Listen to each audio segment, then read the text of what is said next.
We do have it, yeah, but you're exactly right, Jane. I noticed that same thing. That person was like, we'd maybe even start before Labor Day. I think most states start before Labor Day these days, right? So, any other thoughts or comments from this one? It was pretty straightforward.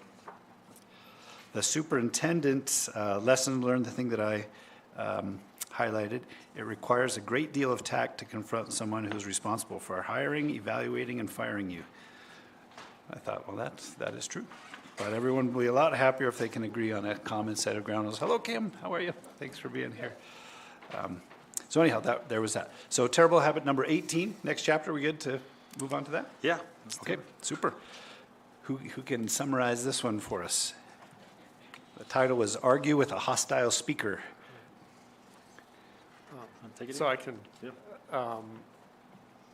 Basically, during the call to the public, a speaker gets up and talks about reducing staff, reducing administration, and the board member kind of had a preconceived notion of this community member coming in, that they were sometimes like to stir the pot, and basically cut them off and said,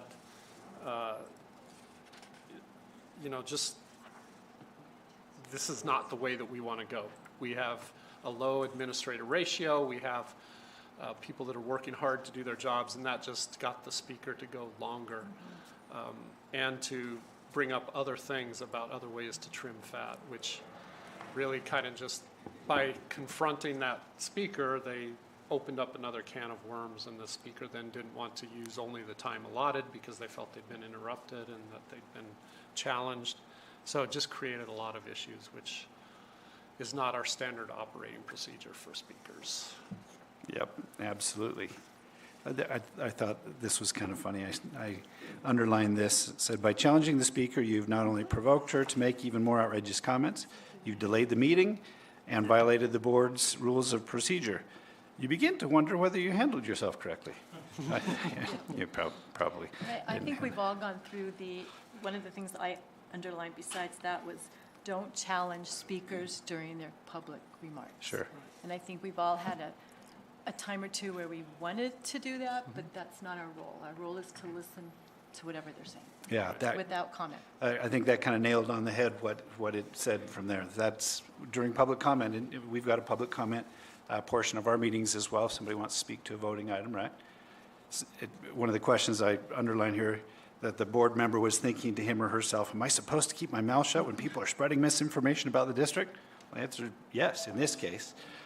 If it did mention there are other forms, right? If you talk with somebody afterwards, or you see them, a coffee shop or whatever, absolutely share your thoughts and have them share their thoughts, with you. But during the public comments portion of the meeting, that's where you get to listen.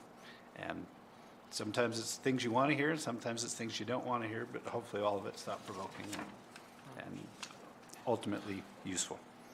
Something that wasn't brought up, or I didn't see as I was reading, is that it's very clear, at least in Arizona state statute, that the board is allowed to set the time, place, and manner of public comment, and that this is our meeting. It is not necessarily a meeting open for public input. Right. It is our business meeting.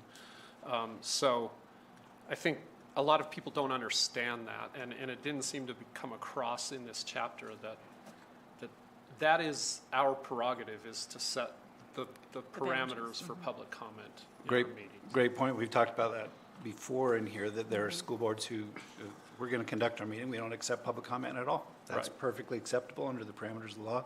There are some boards that say, hey, at the beginning of the meeting, anybody come and talk about anything. That's kind of the other extreme on that spectrum. You chose not to do that as well, but yeah, you're exactly right. It doesn't have to be a part of a meeting, but in this district's case, it was, and they had parameters. I had been trying to remind myself of what our policy says. What did they say was the best approach here? Sorry, rather than interrupting the person, keep your mouth shut. But then what? If you felt like you needed to say something, when would you say that, or could you at all? Yeah, so at the very end of the public comment portion, right? Not just when Mrs. Smith or Mrs. Jones or whatever. What was the gal's name? Betty Burrellmore. When Ms. Burrellmore was done, don't say, hey, Ms. Burrellmore, you said a couple of things that I don't think are right. at the end of everybody speaking, that's when there's an opportunity to do that. And that's what our board policy says as well. Upon conclusion of public comments, individual members of the board may respond to criticism, any criticism made by an individual who's addressed the board. And it also mentions in our thing that we've got a 3-minute time limit per person, but that's up to the president. He or she can choose to modify that if the content of the meeting requires that. So, anyway. I don't know if you remember, but during our I don't know if it was the board president's training or just the overall board training where Superintendent Carter, he said, okay, when you're doing public comments, take your tongue and stick it to the top of the roof of your mouth. Yeah. And don't it prevents you from making a smile or anything. And I've used that so often. Just like this. Anyway, but it's just a good little trick because you're right, you shouldn't be saying anything, and we're not allowed to say anything except at the end. So anyway. Okay. Any other thoughts or comments about that one?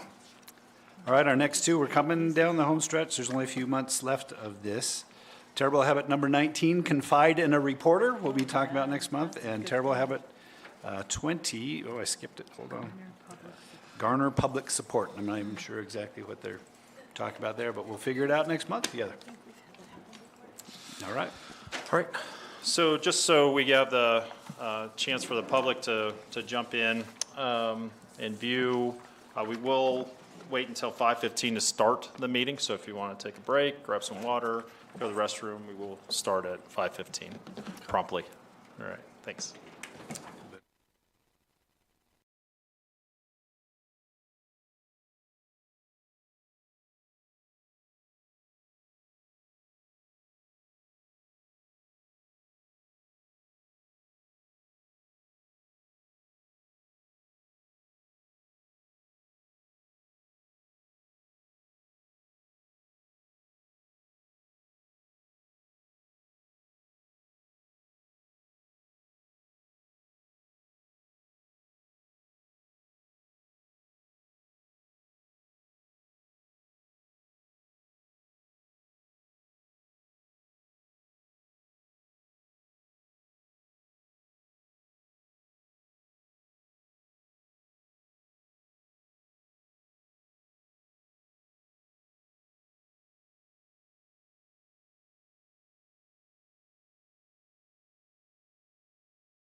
Meeting.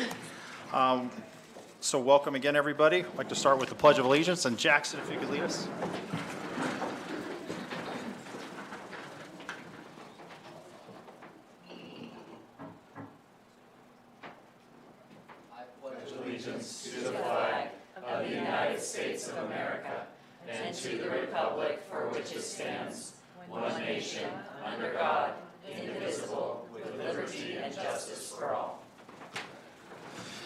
Thanks, Jackson. All right, moving on to item 3A, consider approving the agenda. Everybody's had a chance to look over the agenda. Are there any changes? Great. Then we'll take a motion to approve the agenda.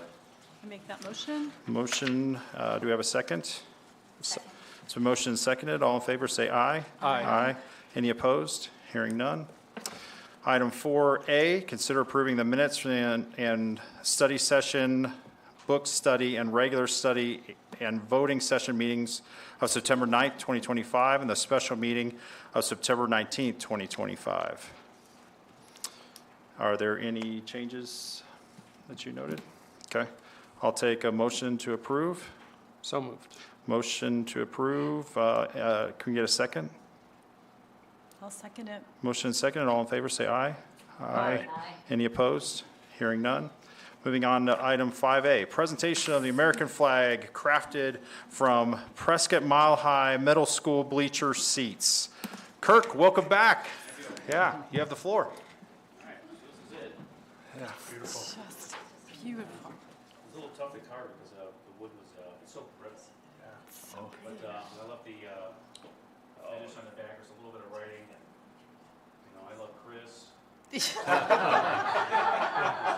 love CLR, whoever that is. That's me. So yeah, some other stuff on there too. But yeah, It's just, it was fun to make. And So Kirk, can I ask a question? It looks like for the stars, you cut them out separately, individually, and then adhered them to the Yeah. board somehow? correct. Yeah. Okay, that's super cool. So yeah, That's gorgeous. Love it, love it. So that'll be a historic piece of the school that we've now replaced that we'll be able to hang here in the district office in addition to the one we've got at the school there. That's great. It's going to be on here. That's what I was going to ask. Okay, nice. Oh, show the audience. show the audience your work of art. It's absolutely incredible. Kirk, remind us how many you've made of these? this is the third one, Third one. and I made a small one. Yeah, They're awesome. amazing. But it doesn't look like I'm trying to figure something else to do. Yeah, well, those are great, Yeah. when you do those. Do you do kitchen cabinets? Yeah. Very good. Well, thank you so Sure, much. thanks so much.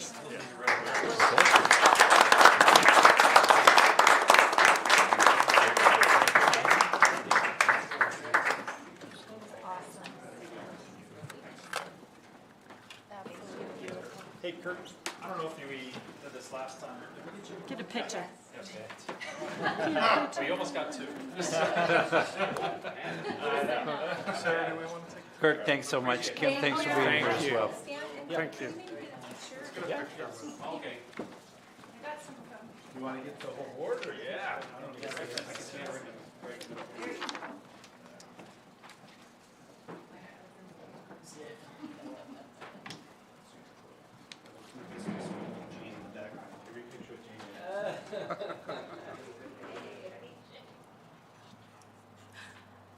Wonderful. Thank you. I don't know how to. You got a place of honor already picked out for it. All right. Right in the front lobby of the reception. Thank you. Appreciate it.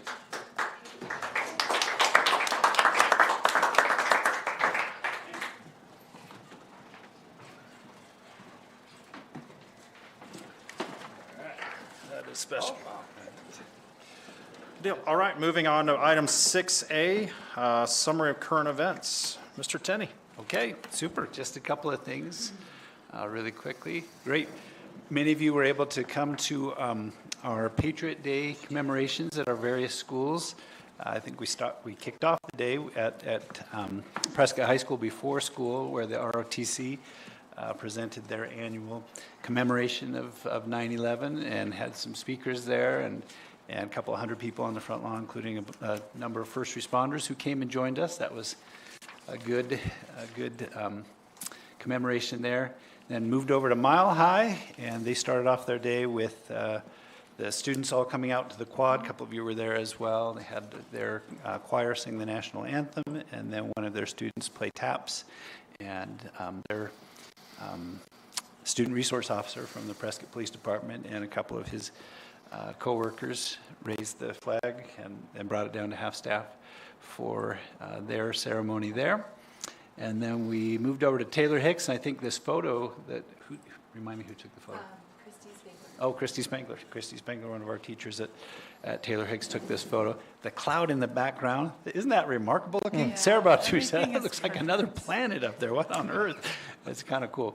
Anyhow, the fire department brought their new ladder truck and hung a huge American flag for the ceremony. And the principal there said a few words, and it was super age appropriate for the kids in terms of what had happened and how there's people in our community who will keep you safe from that kind of thing. Our first responders and our teachers and our moms and dads and whatnot are the folks who are here from you. You don't have to worry while those folks are around.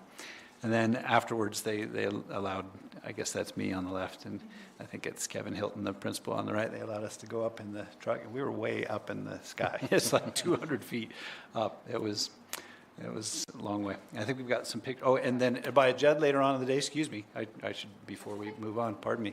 By Judd did their 20th annual, 21st annual. What did we decide, Jane?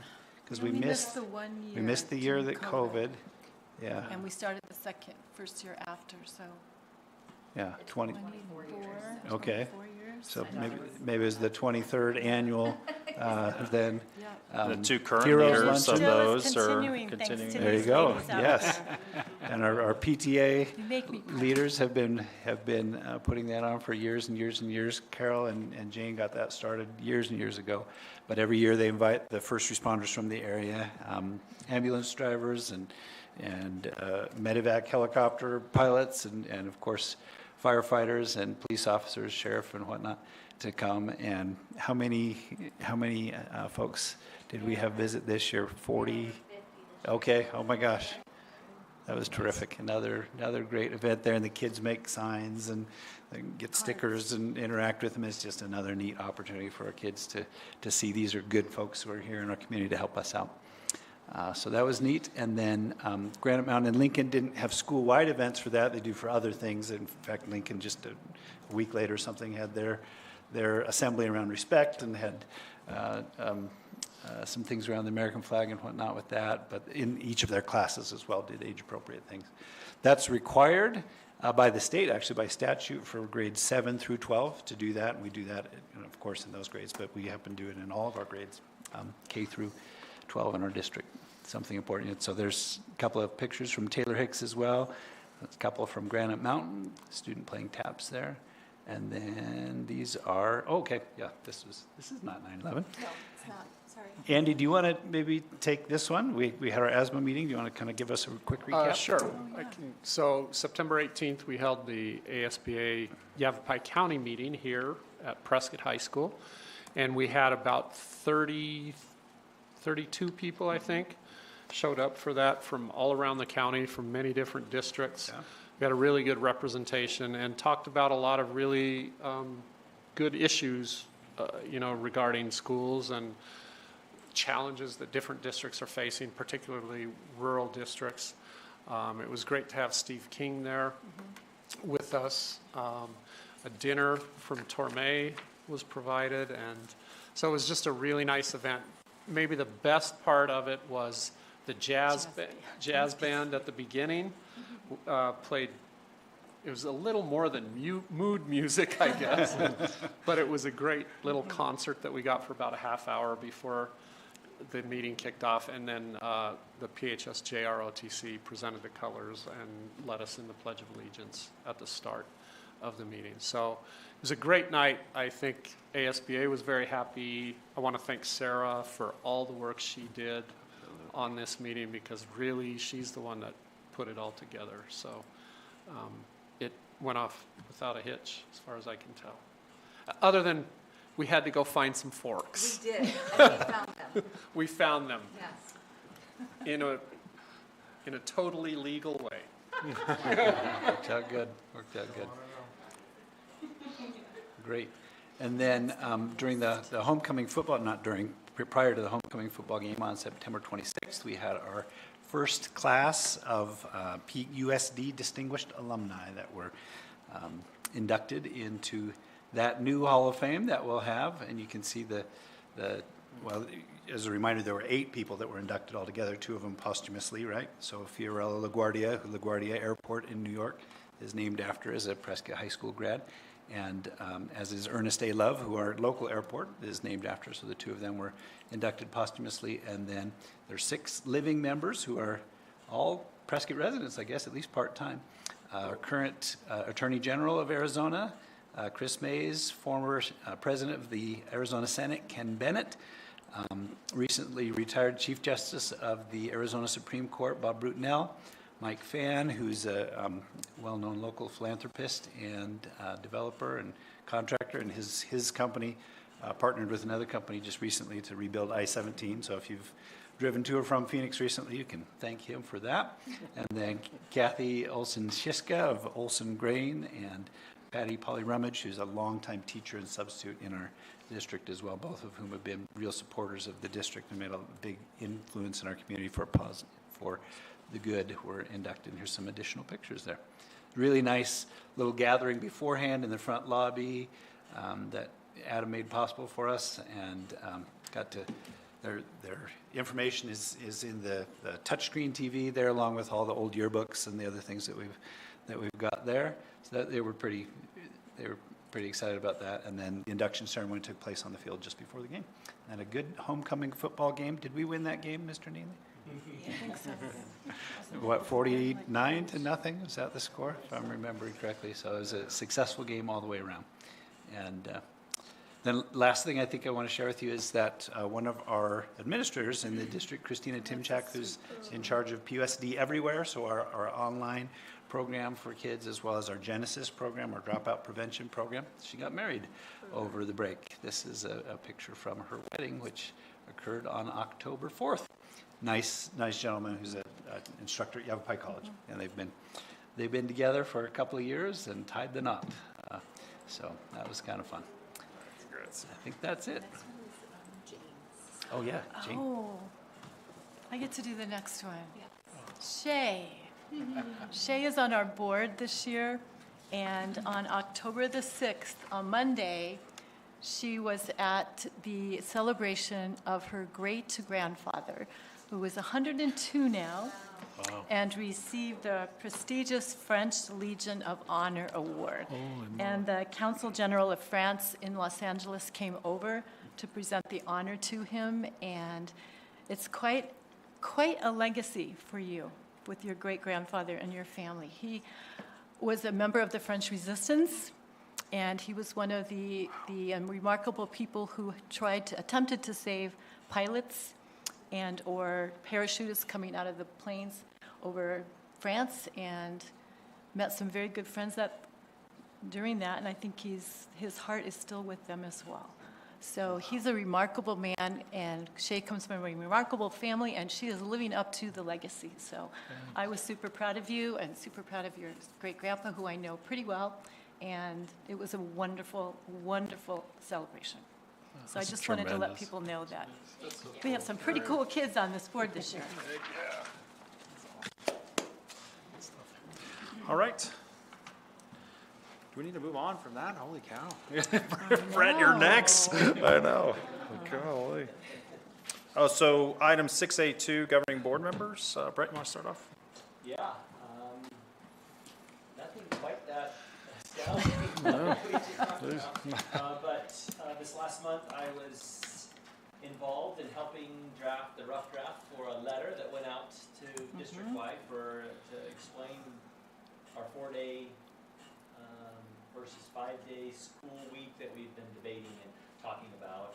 And I gave them something that was pretty rough, and you all produced something that was phenomenal. So thank you for that. And then I also had the opportunity to be involved in the homecoming parade. I got to drive the student body floats, Whoa. tractor, and anytime I can drive a tractor, I'm feeling pretty good about myself. So that was enjoyable to be involved in some of those homecoming things, including the distinguished alumni, the football game, and even had an opportunity this month to work with Principal Karen Hughes on a child that was misbehaving in class that actually lives in my house.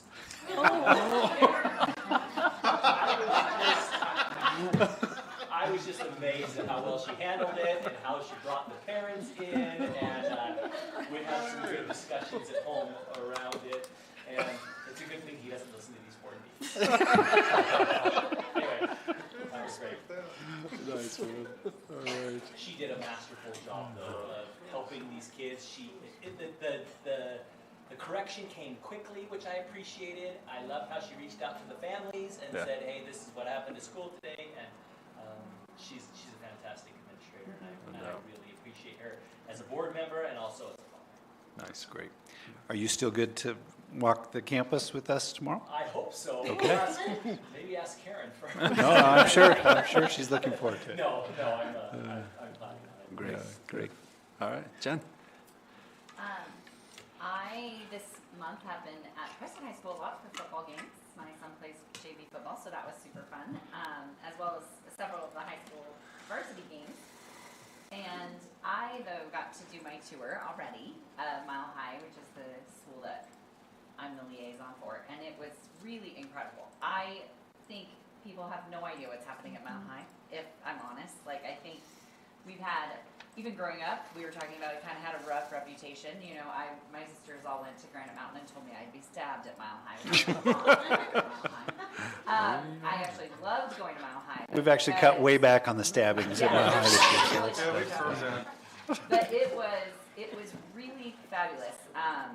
Their schedule is so different than anyone else's in the district, and that seems to really be working for getting our scores up in that school, as well as just giving kids a lot more time to absorb the information that they're absorbing. The speaking class, we went into a class where they do public speaking, and it was just phenomenal. And watching this teacher, who was a Keystone teacher that we celebrated at the end of last school year, who has like this crazy Wall Street background and is teaching these kids how to speak publicly, and she's just phenomenal. I think what was most eye-opening to me was just learning the impact it's having on the students not having phones was huge, so that's been a big blessing. I don't know if the public knows that Mile High has no phones at all during the day. The kids, if they have a phone even in their pocket, the phone will be taken away, but the kids don't have their phone in their pocket. They don't even mind, and they play, they throw balls, they do all sorts of things at recess and Talk lunch. to each other. They no longer are on their cell phones. It's fabulous.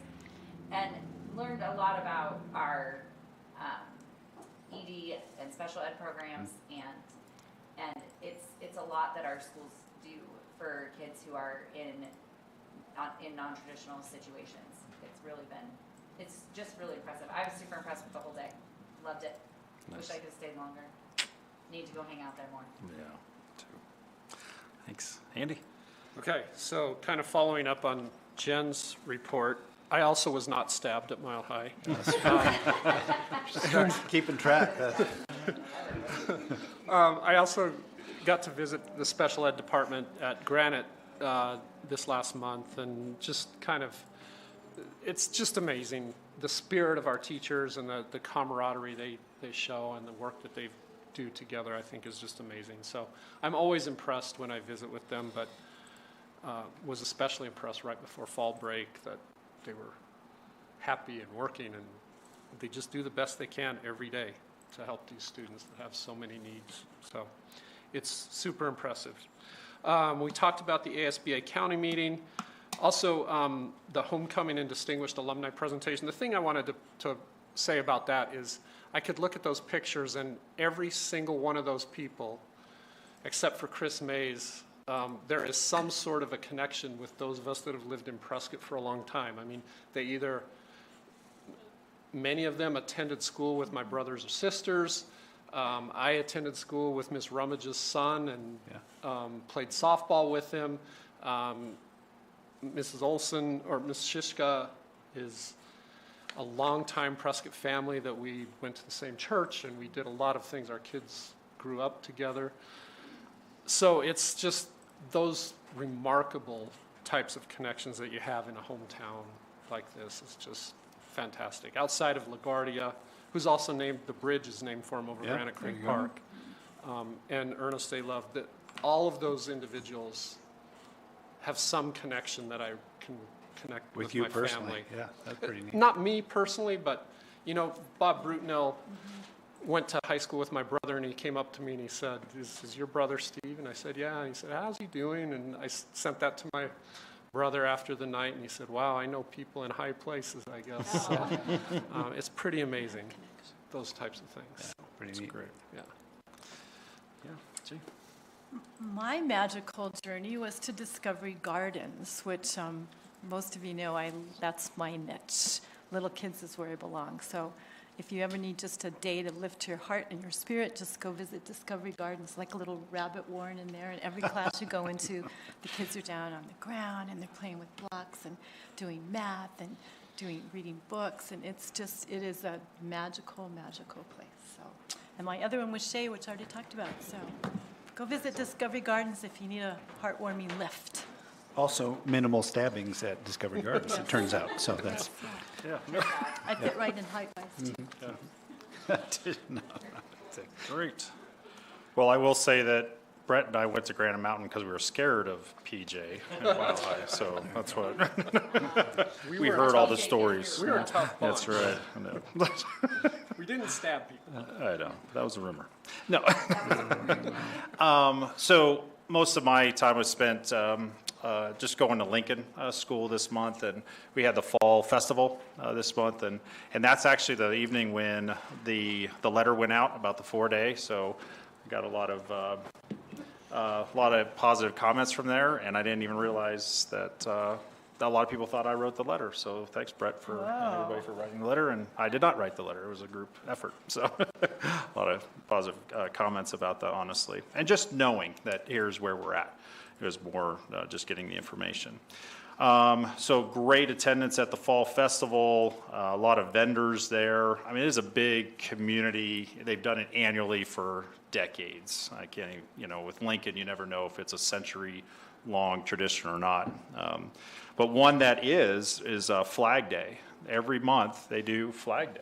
And that's when they give out awards to different students for every grade on character or what have you. But it starts off with the presentation of the flag and the Pledge of Allegiance. And normally they do it inside in their cafegimatorium. But this month they actually did it outside at the flagpole. So long tradition that's probably 100 years old at Lincoln. So that's great to see. And another tradition coming up is the Halloween march, if you will, of students going down Goodwin Street and then around the courthouse. And it's just tremendous what Lincoln is able to do. And there all the kids get in their costumes and are ready for Halloween. And then they do that in Christmas, and they sing Christmas carols, right? So anyway, so honored to be part of that school. Neat. Yep. All right, governing board student representatives. Jackson, we'll start with you. Alright, so I know that the Mile High and Granite Mountain flag football seasons are starting. They have tryouts yesterday, today, and tomorrow. And they have some assistant coaches from the high school going and helping out there. Nice. And then today at PHS we had a map course training too, so that some of us high school kids can go and help to teach the younger kids about safety, especially with drugs and stuff, because they found that when the high school kids, or the cool older kids, come, it sticks with them a lot more and they remember it. Yeah. And then at PHS as well, the Top Gun volleyball is starting, which is where the girls varsity team, they team up and they are the coaches, and they choose athletes from other sports to come and play a mini volleyball tournament. Oh, that's So that's just kind of a fun thing. That's amazing. Great. Yeah. Shay? We have an upcoming football game on Thursday. I'm not sure who it's against, honestly. I couldn't find it. I looked into it, couldn't find the team. But it's on Thursday. You all should come. It'd be nice to see you all there.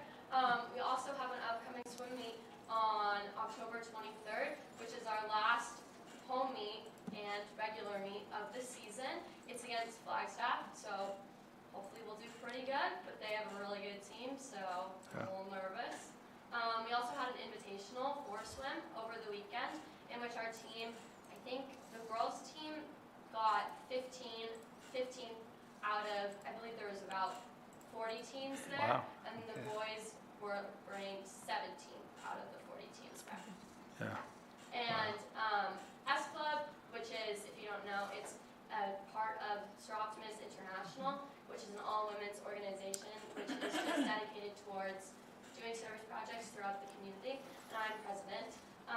We just had a canned food drive in which we had all the grade levels participate. We set up these boxes by APS and had each grade level bring in canned foods for it. We raised over 300 cans for St. Vincent de Paul.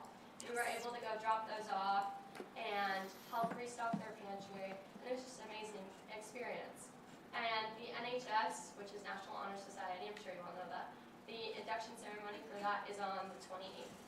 That's all I have. Great.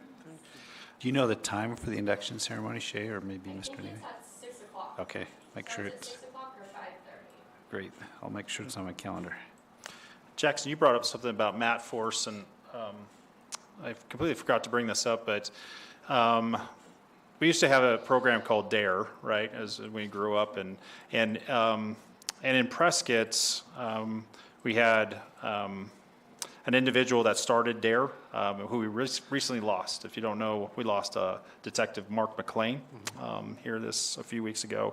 Very sudden, but he brought it to Prescott, and so I just want to, he's a Prescott guy. Did a lot of work within our league, Little League, and a lot for obviously program, just like Matt Force is doing today. So just remember Mark and his family, if you would. All right. And thank you. And I think the badminton team, what are they ranked nationally right now? Where are we at? Statewide? First, Actually, it said second today, but they're undefeated, so. yeah, in the nation. Oh, in the nation, I didn't Oh, know that one. I heard it's like really, yeah, I mean, I know. But then how Not about sure the how you make girls those flag football team? comparisons. Where are they? 64? Undefeated? Yeah, they did an invitational, right? So we won't count that. And how many points has anyone scored against them before the invitational? Like 0. 0 points. Awesome. Yeah. So sports are doing great. And activities. Good things going on. Yeah, love it. All right. Community comments shared with governing board members. Start with you again, Brett.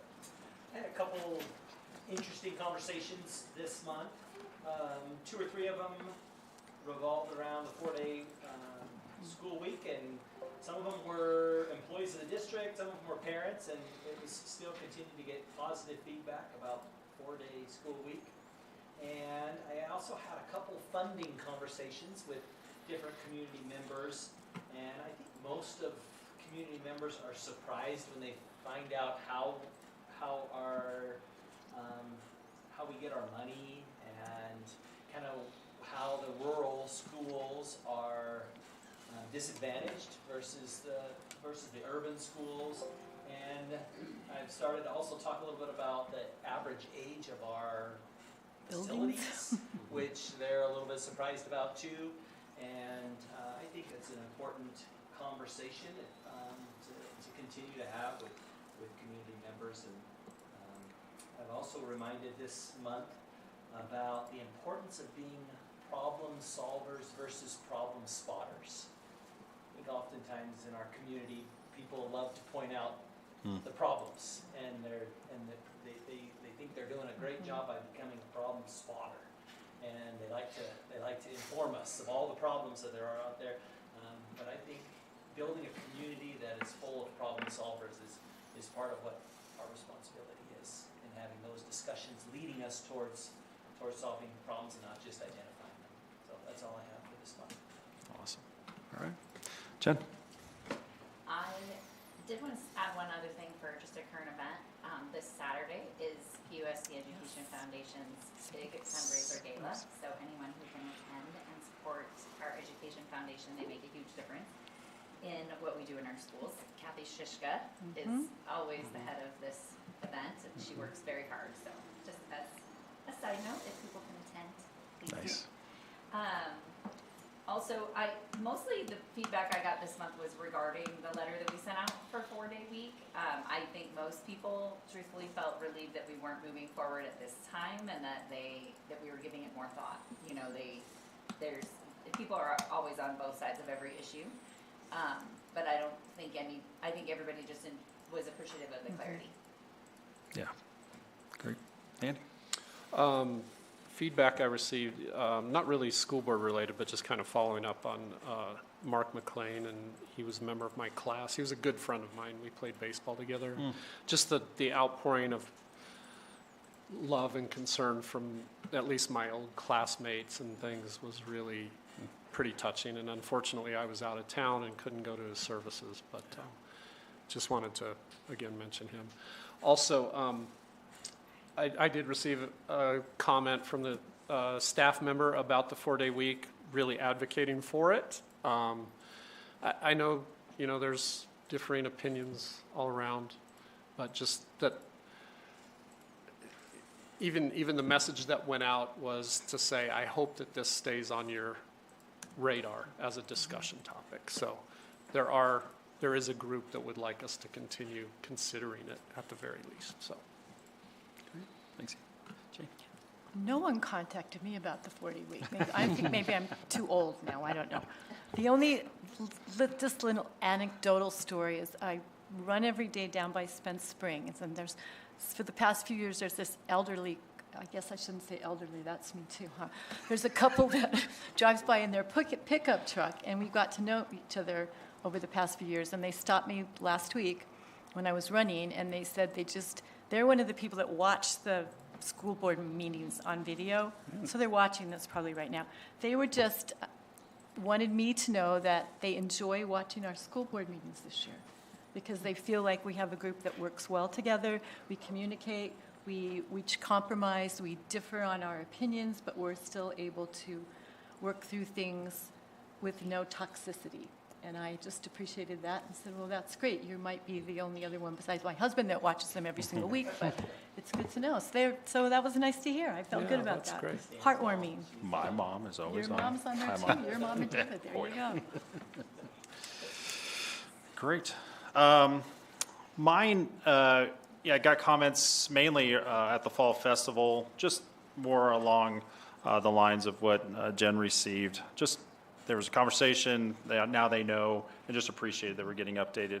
The other one revolved just a group of parents that were concerned about the wrestling program and just how we were moving forward with it. And I will say, and I brought this up the last meeting, that I just commend the administration and Missy for meeting with the parents. And I received a text that said they went into the meeting, we're not feeling good about the decision, but they came out of it and they respect the decision. So whatever, I didn't ask him what went on in there. I just really commend everybody for at least sitting down, and calm heads prevailed. And so just that's the way it should be. So well done, everybody.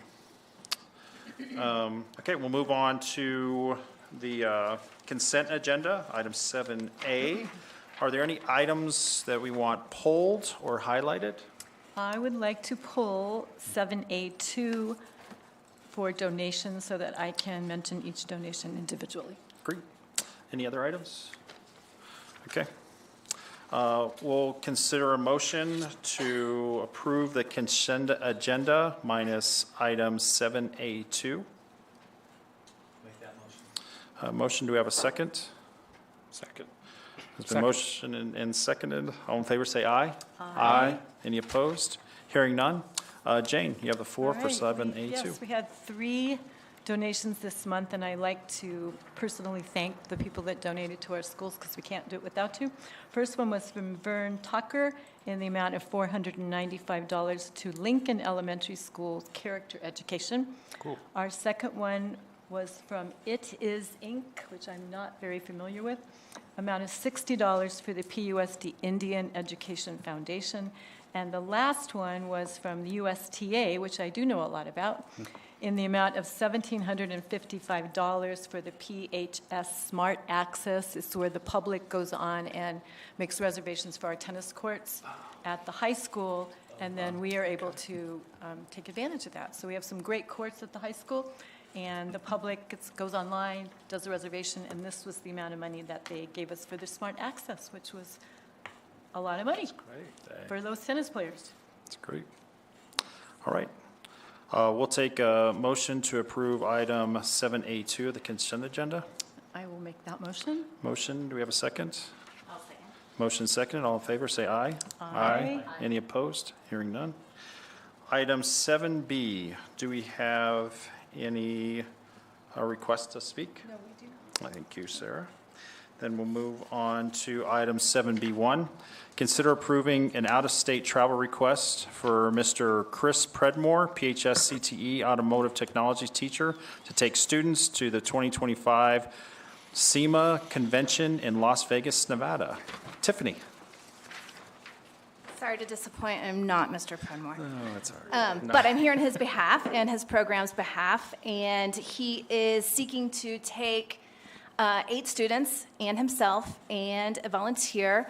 It's actually his uncle who's been properly vetted and is a PUSD volunteer. They are headed to the convention center here in November, and they are super excited, and we're hoping for your approval. Great. Any questions? Any Comments? questions for Ms. Bailey? They've done this many years in a row, is that right? Correct, yes. So if you are not aware or familiar, SEMA is, it's this premier event where you must be invited. Like, you can't just go in as a public. And so there's this concept that it's a bit safer for our students. They're staying directly across the street from the convention center. And it encompasses all things automotive, hot rods, motorcycles, cutting edge technology. There is a concert that they'll get to go to on the second night. So all the students really look forward to getting to go. It's a super exciting thing that Mr. Predmore does. And we fund it through a combination of our CTE funds and his auto club funds as well. Students pay for their own meals, but we do have reservations for the hotel and for entrance into the SEMA event itself. Yeah, thanks for mentioning that. So it's a great opportunity for kids. The agenda that was included with us only showed, I think, 3 items on it. I'm assuming there's quite a bit more than that. That's the student program. Okay. And so, yes, the students get to go to those varying networking breakfast sessions. Okay. And then, And all the rest as and well. then all the rest. Okay. Yes. Okay. And so item 2 on that is the Gear Up Girls. Rural Network event. Is that, do we have any female students that are attending? We Okay, don't so- this year. We did last year. Yeah, okay. We do have some female students in the auto classes, but none that sounds like that are attending on this field trip. Yep. So 8 students are going? 8 students currently are slated. How do they decide what students get to go? Is there usually more than 8 that are interested? I think Mr. Predmore opens it up to his second and third year students primarily. Typically, they're a little bit further into the program. Mr. Predmore knows them more. Truly, we try to keep it open to anyone that can and wants to go. In the past, we've looked at any behavior issues that maybe we've had before, but typically if the student is in good standing, and Mr. Predmore feels confident about it, then they're welcome to join. So it's not limited to 8 slots, it sounds like, as many students who kind of qualify can go, is that correct? Certainly, yeah. Okay. I mean, we also only really want to take an activity bus, and so that's a 14-person limit. The activity bus rental, it's nearly $1 a mile, maybe even a little bit over. So that is a real budget consideration in terms of just the transportation alone. Right. So is 8 students basically how many we usually take? I think this is actually more than we took last year, yeah. And the other thing I liked was his general safety protocols that are all listed, which I found very easy to read and pretty extensive. Good, thank you.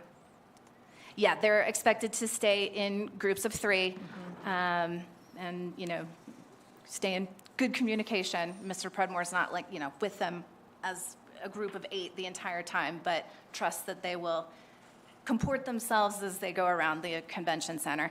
And, you know, this is a massive, massive property. So as long as they kind of stay around and meet up at, you know, the correct times and morning breakfast, it's typically been very, very successful.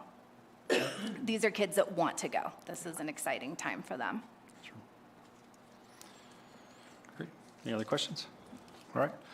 We'll take a motion to approve an out-of-state travel request for Mr. Chris Predmore, PHS CTE Automotive Technology teacher, to take students to the 2025 SEMA Convention in Las Vegas, Nevada. So moved. We have a motion. Do we have a second? I'll second. Motion second. All in favor, say aye. Aye. Any opposed? Hearing none.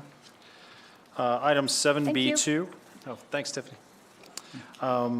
Item 7B2, consider approving the following overnight travel requests from Mr. Travis Stedman. Is that how you say that?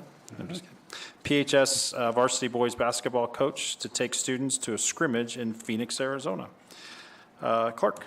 Okay, great. Yeah, this was a little bit later addition to our agenda, but we've got some information here. They're heading down to do some scrimmaging against, let's see, Paradise Valley, Cactus Shadows, and Corona del Sol in the Phoenix area.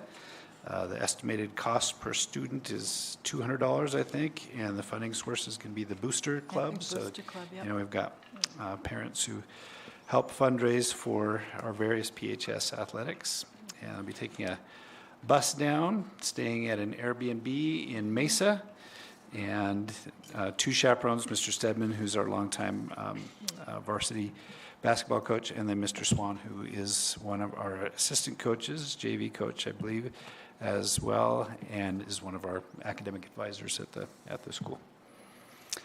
That's the information I have. If you've got other questions, Mr. Neely's here, and he may know as much or more than me about this, and he might shrug his shoulders a little bit. Anyhow, if you've got questions, let us know. Jackson, do you have anything to add? Yeah. Jackson, anything? Well, I didn't even know we had a scrimmage. Oh, There you go. You'll find out soon. or start stretching. Better start stretching, buddy. That's right. You can spread the word tomorrow. And because this is an overnight trip, that it requires board Yeah. approval. Any questions? Okay, great. All right, we'll take a motion to approve the following overnight travel request for Mr. Travis Stedman, PHS varsity boys basketball coach, to take students to a scrimmage in Phoenix, Arizona. I'll make that motion. We have a motion. Do we have a second? Second. Motion second. All in favor, say aye. Aye. Aye. Any opposed? Hearing none. All right, item 7B3, consider approving the fiscal year 25 annual financial reports. Mr. Moore. Yeah, big one. Shift everything over. So we are very close to being done with what we started almost, it'll be 2 years ago in this upcoming January, when we start looking at what our projected enrollment is for last year, looking at and presenting our budget package in March of '24 for last year's school year, on recommending a raise for staff. So we go through all of that in the budget and the adopted budget and revisions, and then finally at the end of fiscal year 24-25, now it's time for the annual financial report. The budgets basically show spending potential. This shows dollar for dollar, actually penny for penny, what we spent in every single category. It determines what our carry forward is in our M&O fund and also our DAA, our capital. And so it's in front of you for approval after any questions. I have one quick question, which Yes. probably I could have asked you at another time. What is the difference between the annual financial report and the school level financial report? So the annual financial report basically looks at the district spending as a whole, and it doesn't break it down by school. Okay. It basically, our accounting system has essentially 6 sets of numbers. It's 21 digits long. One of those sets actually designates what, it's the second to the last 3 digits, what school that expenditure, and also even tax credit. When we get revenue in, if it's for a school, it goes into that designation. The annual financial report just comes everything in. Here's all the revenue we received, here's all of the expenditures, and really shows within that accounting system that we have, that 21 digits accounting measure, what we spent in every category, from teachers to administration to student support. And it's a pretty, it's Greek to those that don't know school finance, so. One of the things that happens with this report is the Auditor General uses it then to do what we've talked about before, report to the state and make it a little easier, because you're right, there's a ton of numbers. Yeah. It's an enormous spreadsheet. It's available for anybody to look at, but most people would have a hard time parsing through it. But then the Auditor General can distill that down for people and share what we've shared here before, that a lot of our community is not aware of, which is that there's no similar district to PUSD in the entire state that puts more of our budget funds into the classroom than PUSD does. Nobody. If we get $10, it goes into classrooms. And there's only one district in the entire state that spends slightly less than us on administration. So Arizona, as you know, administrative spending is the lowest in the United States, and we're among the lowest in our state. So I think people who are wanting us to be real careful with their tax dollars would be pleased to hear both of those things. And that information comes directly from. Yeah, so after the adoption, I will upload it tomorrow. The Auditor General will use the next 2 months to ask me questions about fluctuations from one fiscal year to the next. In December, they will send me an email saying, here's what we saw. Please validate these spending areas. And then March 1st, they'll release the classroom spending report, which is what Mr. Tenney was referring to. And actually, speaking of some of our categories, because I've presented on our classroom spending before, last March I reported on the 23-24 fiscal year 24 spending. Our classroom spending should stay in the 70%, right around 72, like it was the previous year. And actually, our administrative percentage, I believe 2 years ago, fiscal year 24 was 9.6%, and I believe it's going to drop down to 9 for last year. So It will very likely be the lowest in the state again, It'll be once again, pretty for close. administrative spending. Probably, I would say we're going to be the lowest in our comparison operational category, the 13 districts we're compared to, definitely. Question on the, just a clarification on the primary and secondary tax rates. So, and because our tax bills just came out to us recently, I think, the secondary tax rate, that is the bond, correct? That's what's left of the bond. How much longer does that exist for? I believe it's usually 15 years, and we Okay. did our first issuance, I think it was 2017, so right around 2032. Okay. Will be the last time. The secondary rate actually can be a combination of the override and the bond, but since Right. our override phased out in, I Right. think, 2022, right now it's bond only. Okay, yeah, so there is no more override in these tax rates at all. Okay, Correct. all right, thank you. And the tax rate that you are seeing on this document Yeah, was for not this tax bill that you just Right. received, the one you've already Previous. paid yeah, last year. yeah, okay, He's the next. Correct. thank you. We set this year's tax rate, thus our property tax bills, in July when we adopted the budget. That's what drove what you Yes. received in the mail in September. Yeah, And we've mentioned this before, as you bring up property taxes. There may not be another district in the entire state where the residents pay a lower K through 12 property tax rate than PUSD. because of the pretty wealth that we have. We've talked about how that all works before, and the fact that we don't have an override in our area, so. And still fund What we fund. our entire district without that additional. Depending on how much your house is worth, you're Yeah. paying between 1 and 3 cents a month for each student in our district to be educated. It's pretty good value. Other questions? Under the federal projects, they all start negative. Is that just by way of the fact that the timing, is that a timing issue with when we get the money from the federal Yes. government and then? Most of our federal grants are what's called reimbursable grants, in which we get our allocation, we spend, and then we draw down by asking for reimbursement. So it's always starts negative as we spend, and the grants department does monthly reimbursement requests, which takes a couple months to process. So yes, federal and state grants usually end negative. And Start and end negative. yes, So beautiful. really.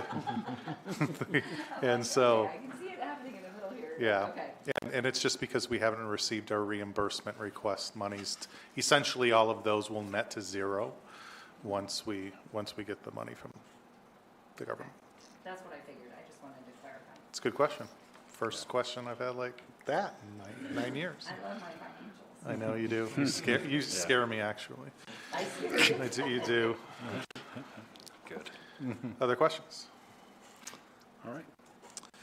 And we'll take a motion to approve the fiscal year 25 school level annual financial report. I'll make that motion. Wait, Hold is this on. the school? Oh my Wait, gosh, wait, 7B back up. AFR Yeah, first. back up. 7B. We'll take Yep. this motion. Yeah. Consider approving the fiscal year 25 annual financial report. I'll make Thank that you. motion. I wrote on the wrong one. And I'll second. Great, thank you. All in favor, say aye. Aye. Aye. Any opposed? Hearing none. All right, we'll move on to item 7B4. Consider approving the fiscal year 25 school level annual financial report. About 4 years ago, maybe 5, the federal government ended up making a decision in wherever that states needed to now have another level of reporting and transparency, which is the school level annual financial report. Essentially, when we get revenues, unless it's like tax credit, gifts and donations, auxiliary is like when students pay for something. All of our M&O, all of our DAA, all of our federal grants, they just come in as one, just money. They're not divided by schools. So this actually does two things. It looks at all the revenue that we receive as a district. You need to pick an appropriate distribution method for that revenue. And in this case, we use annual daily membership, the ADM. So we look at, we get $45 million worth of revenue, and then I need to parse that out to the schools. And we do it by prorating it based on the annual daily membership. Expenses, because of the account code, I'd say maybe 80% of the expenses the districts incurs are at the site level. So Taylor Hicks buys something, it's coded to Taylor Hicks. But there is probably about 20% of our expenditures that are not at that level. They're at the district level. Transportation, food service. If a speech language pathologist works at 3 schools, we don't have her split coded 3 different ways, because that's really a tax on our HR department and their payroll, because that convolutes that process. So anything that's in that 20% that's coded to the district then also gets prorated to the schools using ADM. So essentially what this does is it takes all of our expenditures, all of our revenue, and makes it a method that you can then look at the school level, and that's what all the reports are, from Discovery Gardens all the way through Genesis. And it is what it is. It shows we're underfunded in special ed. If you looked at Discovery Gardens, because there's so much tuition based, which is not part of this, it shows that we're spending $1 million plus more than the revenue that we're receiving for Discovery Gardens, but that's because they charge tuition for those non-special ed kids or students with special needs. You can't reflect the tuition in this report for the income for Discovery Garden? No, I have no control over that. I actually So- saw something on the internet this week, schooldigger.com or whatever, Mike's this week's school rankings website kind of a thing. At any rate, they were showing the amount of spending per student at each of our schools, and it was low at each of our schools, except for at Discovery Gardens, it was like $46,000 per student, and it's based on what is reported to the state in the way that Brian's talking about. Our revenue doesn't come from the state there. Yeah, we are spending on all of those teachers, but the revenue doesn't come from the Department of Education, and so it kind of skews the reporting there. I do believe things like auxiliary, because really, I take the general ledger and I dump it into the Excel. The Auditor General's got really good at this type. This would take almost 3 weeks straight of doing before they kind of automated it. At the student level, at that auxiliary, because when we collect tuition, it goes into auxiliary. I do not believe this takes that into account at all. It's the state funded from our taxes and federal grants and also state grants. Those are the revenues that they're really looking at. And that's the reason why, first of all, Discovery Gardens is only funded half. So every one child is counted as a 0.5. We only have 16 ADM at Discovery Gardens. So you have $1.3 million worth of spending out of those revenue sources for essentially 32 kids. So that's the reason why it's like, wow, $65,000 per kid come to PUSD. So anyway, so really that's what these reports show. 80% of it is really at that school level for spending, but 20% is the high school got, well, there's 1,400 kids there and there's 34 total 100 students. So, whatever that percentage, that's what the high school got for transportation, even though probably they have the least transportation in the district. But you pick one methodology for distributing those district costs and more importantly, the revenues, and you stick with it the whole way through. So my question is kind of like, it's along the lines of the topic, but it's not directly related. How has the government, this recent government shutdown that we've gone through, affected our finances in our schools, if it has had an effect?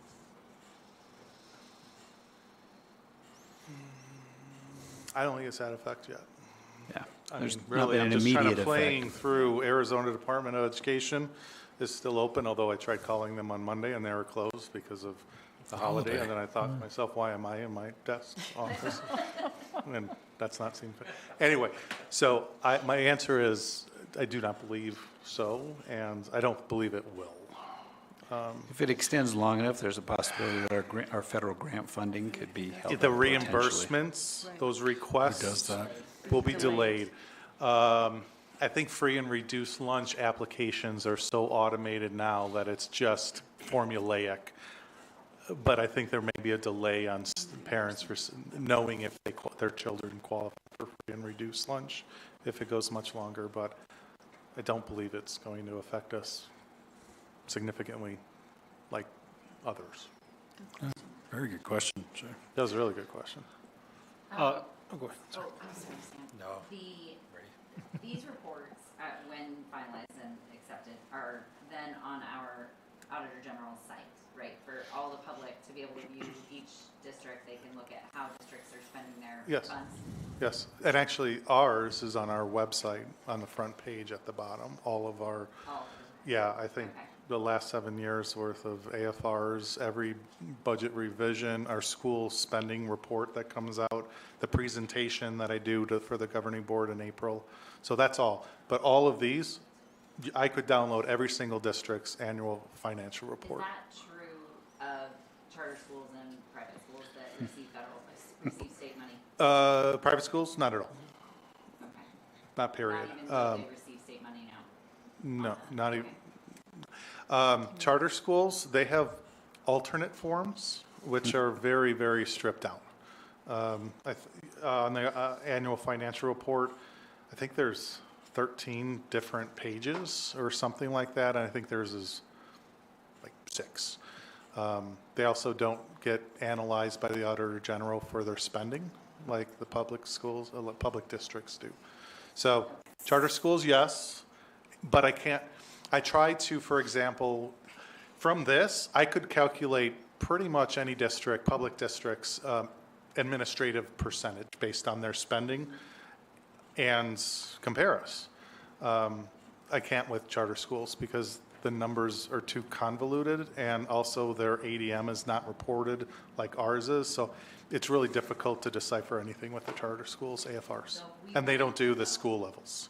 If we wanted to know how Prescott High School, for instance, lines up against other high schools in our community as far as cost spending and those kind of things, it wouldn't really compare apples to apples. With The data that school you provide level at their AFR, school. I don't think so. Okay.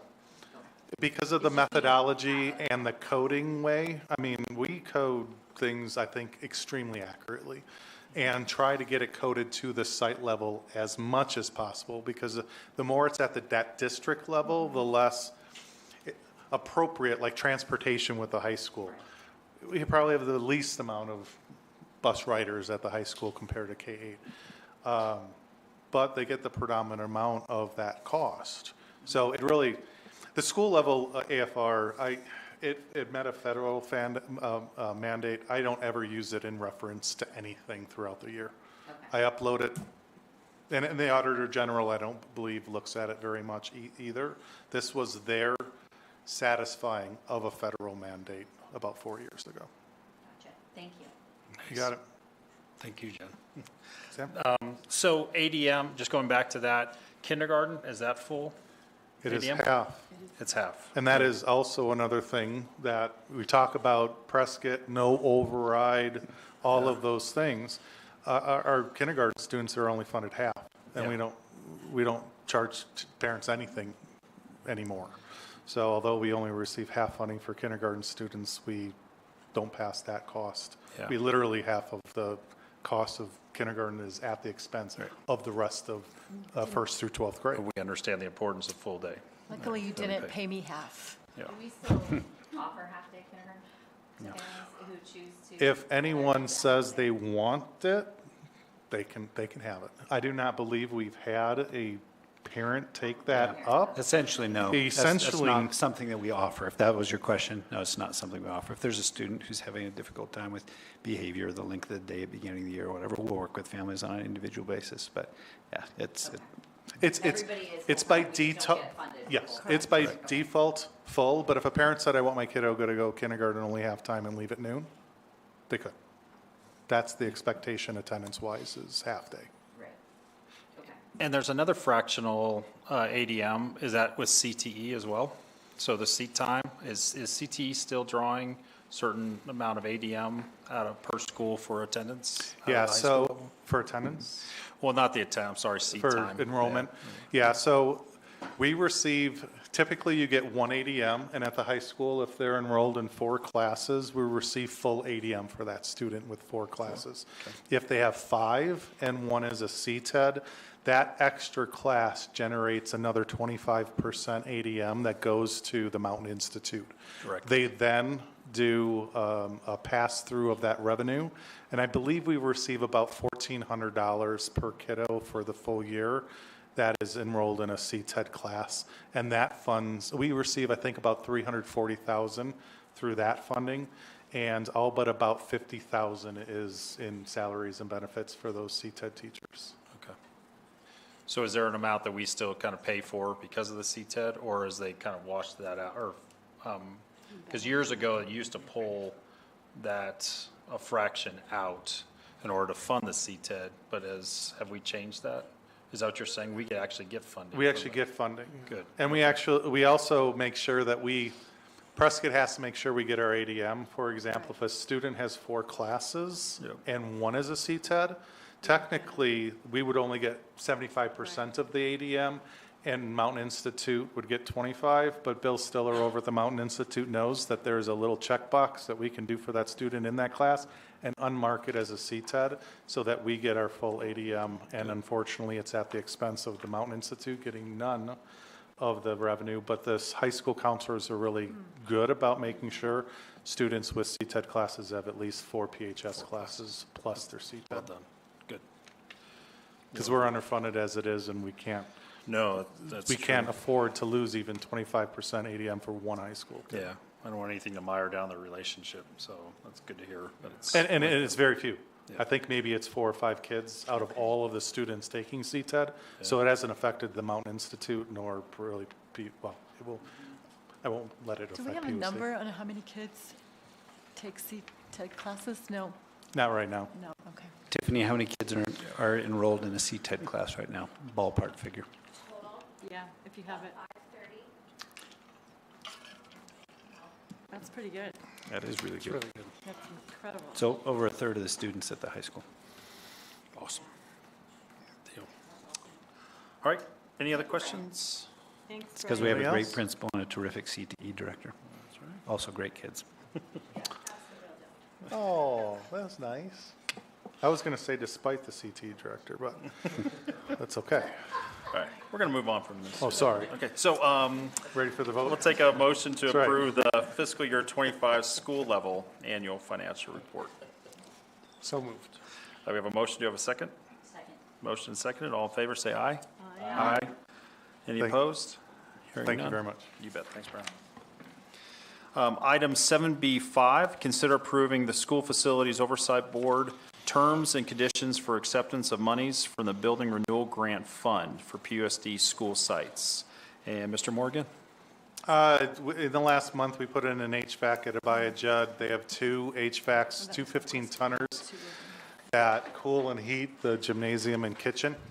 One of them's down, and it's not repairable, so we're asking for, this one's $86,000. Unfortunately, the School Facilities Division, I'm already seeing the pattern. I think they're out of money already, or they're close to it. This has been sitting in the queue waiting to be funded for almost 4 weeks now, or a little less than that. But anyway, the first thing is they acknowledge there's a deficiency, and once they say that, the terms and conditions come to the governing board for the vote, and now we're just, and after this, I'll upload it, but it's already sitting in the queue for funding, and it's just been sitting there for 3.5 weeks. So if this doesn't get funding from the state, then it comes out of us, right? It just- It will. Yeah, We can't go without heat or Yeah, exactly. cooling in Abijah's cafeteria and kitchen. okay. We talked about campfires for a while, but smoke issue and whatnot, so. So if they're out of, if the school facilities board is out of money, almost, I think that they had an allocation, it was somewhere upward of 280 million or something from last year's legislation, but they rolled into the year in like 170 million or 140 million in unfunded previous year previous year. projects. So right now, I have a $12,000 amendment sitting there waiting for Mile High's roof because we had to change something, and it's been sitting in the queue waiting for $12,000 since September 8th. The total amount of money allocated by the legislature for all of these repairs statewide in every single school and every single building wouldn't even build 2 high schools from scratch. It's just a pathetic amount of money that they make available for this. And there's no money in our annual funding that comes for this at all, as you know. And we have a great liaison, and she's, you know, I don't blame them. I mean, what do you do when it's a quarter in? I think they've held some money aside because they do roofing and weatherization projects only twice a year, one in September. We have, Lincoln is in the queue for a roof since first semester of last school year. Lincoln and Mile High are out for exterior weatherization, sitting in the queue since last year. By Judd and Lincoln's windows are in the queue for funding for new windows since May. So we'll have to see when they get funded. would a bond fund some of this? What's that? Would we, if we were to consider a bond election, could it be A used for bond, these a type bond of would things? cover all of these things, but Could. it's a little hard because that's then our taxpayers Right. paying because they care about our schools and want it. The state level of adequacy is not acceptable to them. That's where they would vote for things that should be funded by them to take local control. And it would be ideal if the capital lawsuit would be finalized, and Which they is would, If probably that not got gonna happen resolved, soon. it could help. which is, yeah, is Yeah, years away. because didn't it come, the state law? Yeah. So now what does Now that it's mean? going to appeal. Yeah, Now we have to So what go does that through mean? Appeal. 2 more years of appeals. 2 more and years, then yeah. however many Yeah. years after that. Then they'll come up with a system like they did last time that we're talking about right now that doesn't work. Yeah. So. I love paying low taxes. I mean, we just had some guests here in the audience who that's Couldn't one of their believe our- primary things. But I don't think people in the community are aware what the other end of that stick is. You know, you got the stick that has 2 ends, and one of the ends of it is super, super low taxes compared to other states, and the other end of the stick is schools that are literally falling apart, that the state says, well, we recognize you need new windows, we recognize that the paint is falling off the buildings and the bricks are eroding, but we literally don't have any money from the legislature to do anything about it.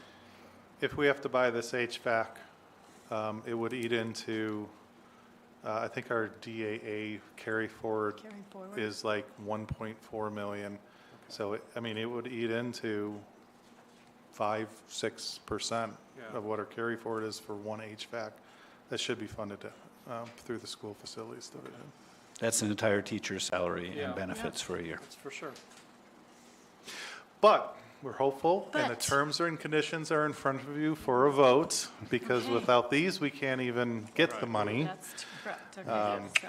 There is a method, just so you know, because it's a little, talking me, both ways. There is a method. I upload the terms and conditions because y'all have stamps. So does Stan, and we have the ability to use them in between meetings. That's some of the votes at the beginning of the year. So I've already stamped Stan's signature and Clark's and mine, uploaded these terms and conditions. If you vote no, I'll make sure I delete it and un-upload it from the state, because we don't want their money. But just so you know, that's how it's in the queue, because once the deficiency is said to be there, I immediately have Sarah stamp. I never use your stamp. So it's been sitting there already, and now the vote will make it final. All right. Okay. Let's get moving. You're essentially ratifying something that, Yeah, has to get in there. yeah, so many times in the past you've been in favor of that we're. And I always get the email that's been received, Yeah. so, yeah, that's good. You do, you get quite a few. Yeah, I get them. We've moved forward so as not to delay it, and now we're asking for your ratification. Because really, it's taken 4 weeks for funding up to this point.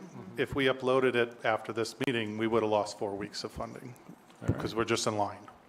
Absolutely. All right, so we'll take a motion to approve the School Facilities Oversight Board terms and conditions for acceptance of monies from the Building Renewal Grant Fund for PUSD school sites. I'll make that motion. Motion, do we have a second? Motion seconded, all in favor say aye. Aye. Thank Any you. opposed? Hearing none. So you don't have to delete it, Brian. That's good news. All right. Was it? I- You don't have to delete it. That's good news. Phew, because that, We usually Take don't 3 ask for weeks. money, and we don't want money. yeah, you know. Ever, yeah. Get it? Item 7B6, consider approving the trust policies services agreement between the Arizona School Risk Retention Trust and PUSD. Andy? All right, so obviously the last several months, the board's been looking at both the Arizona School Board Association's policy service program and also the trust policy services, kind of looking at the pros and cons of each. We've heard lots of presentations. Last month, the administration shared our recommendation to transition to the trust policy services for next school year.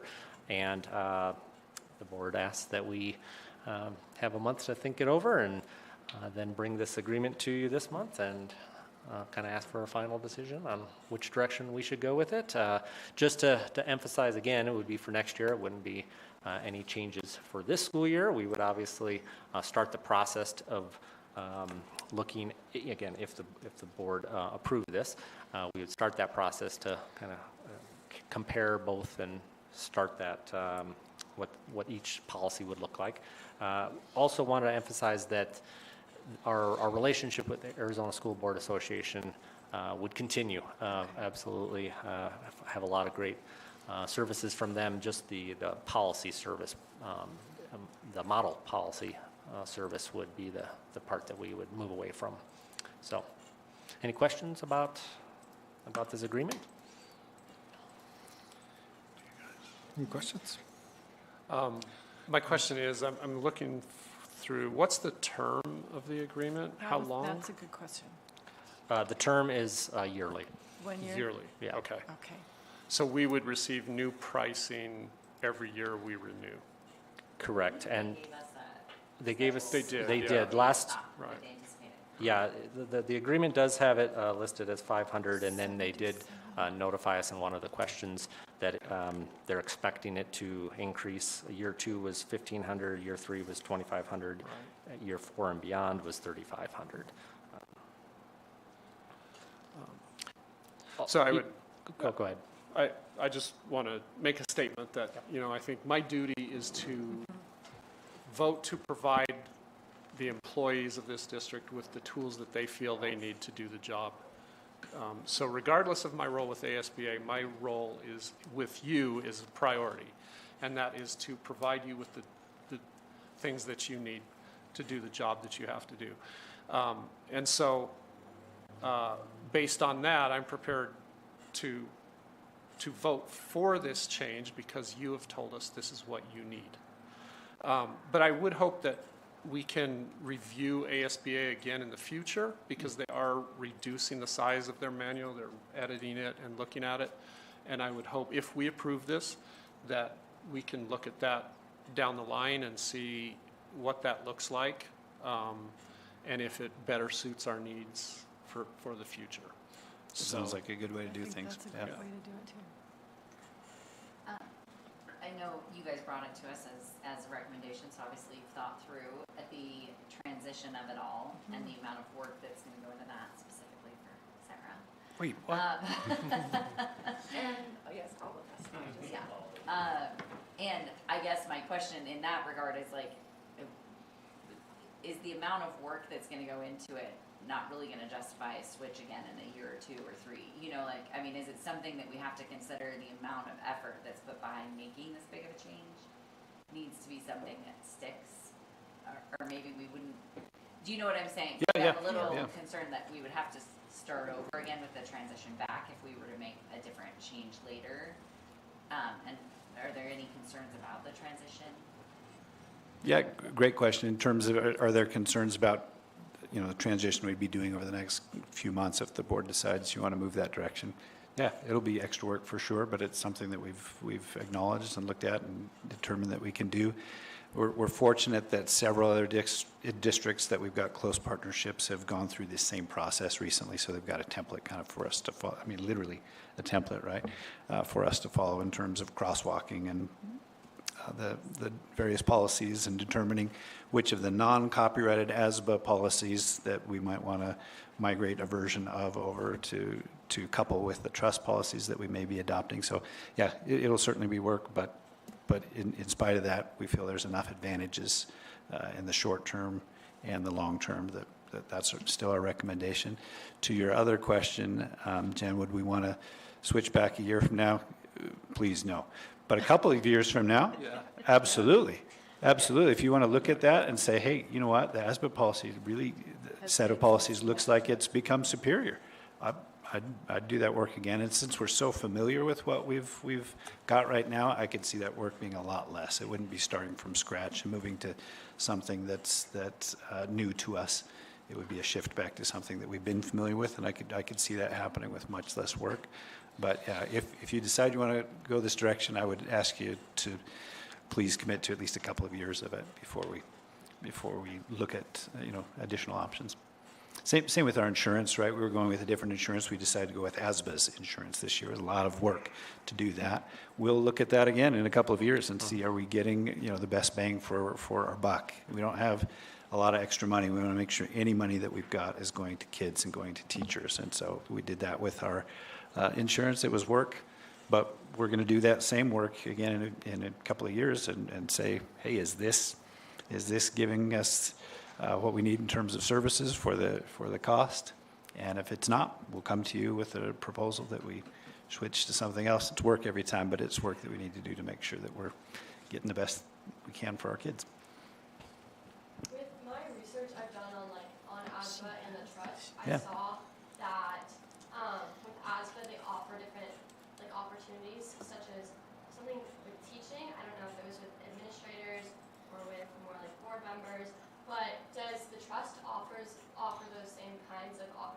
good question. Or is it specifically just policies? The trust does have other, I'll say, professional development kind of areas that they will focus on, mainly around risk reduction.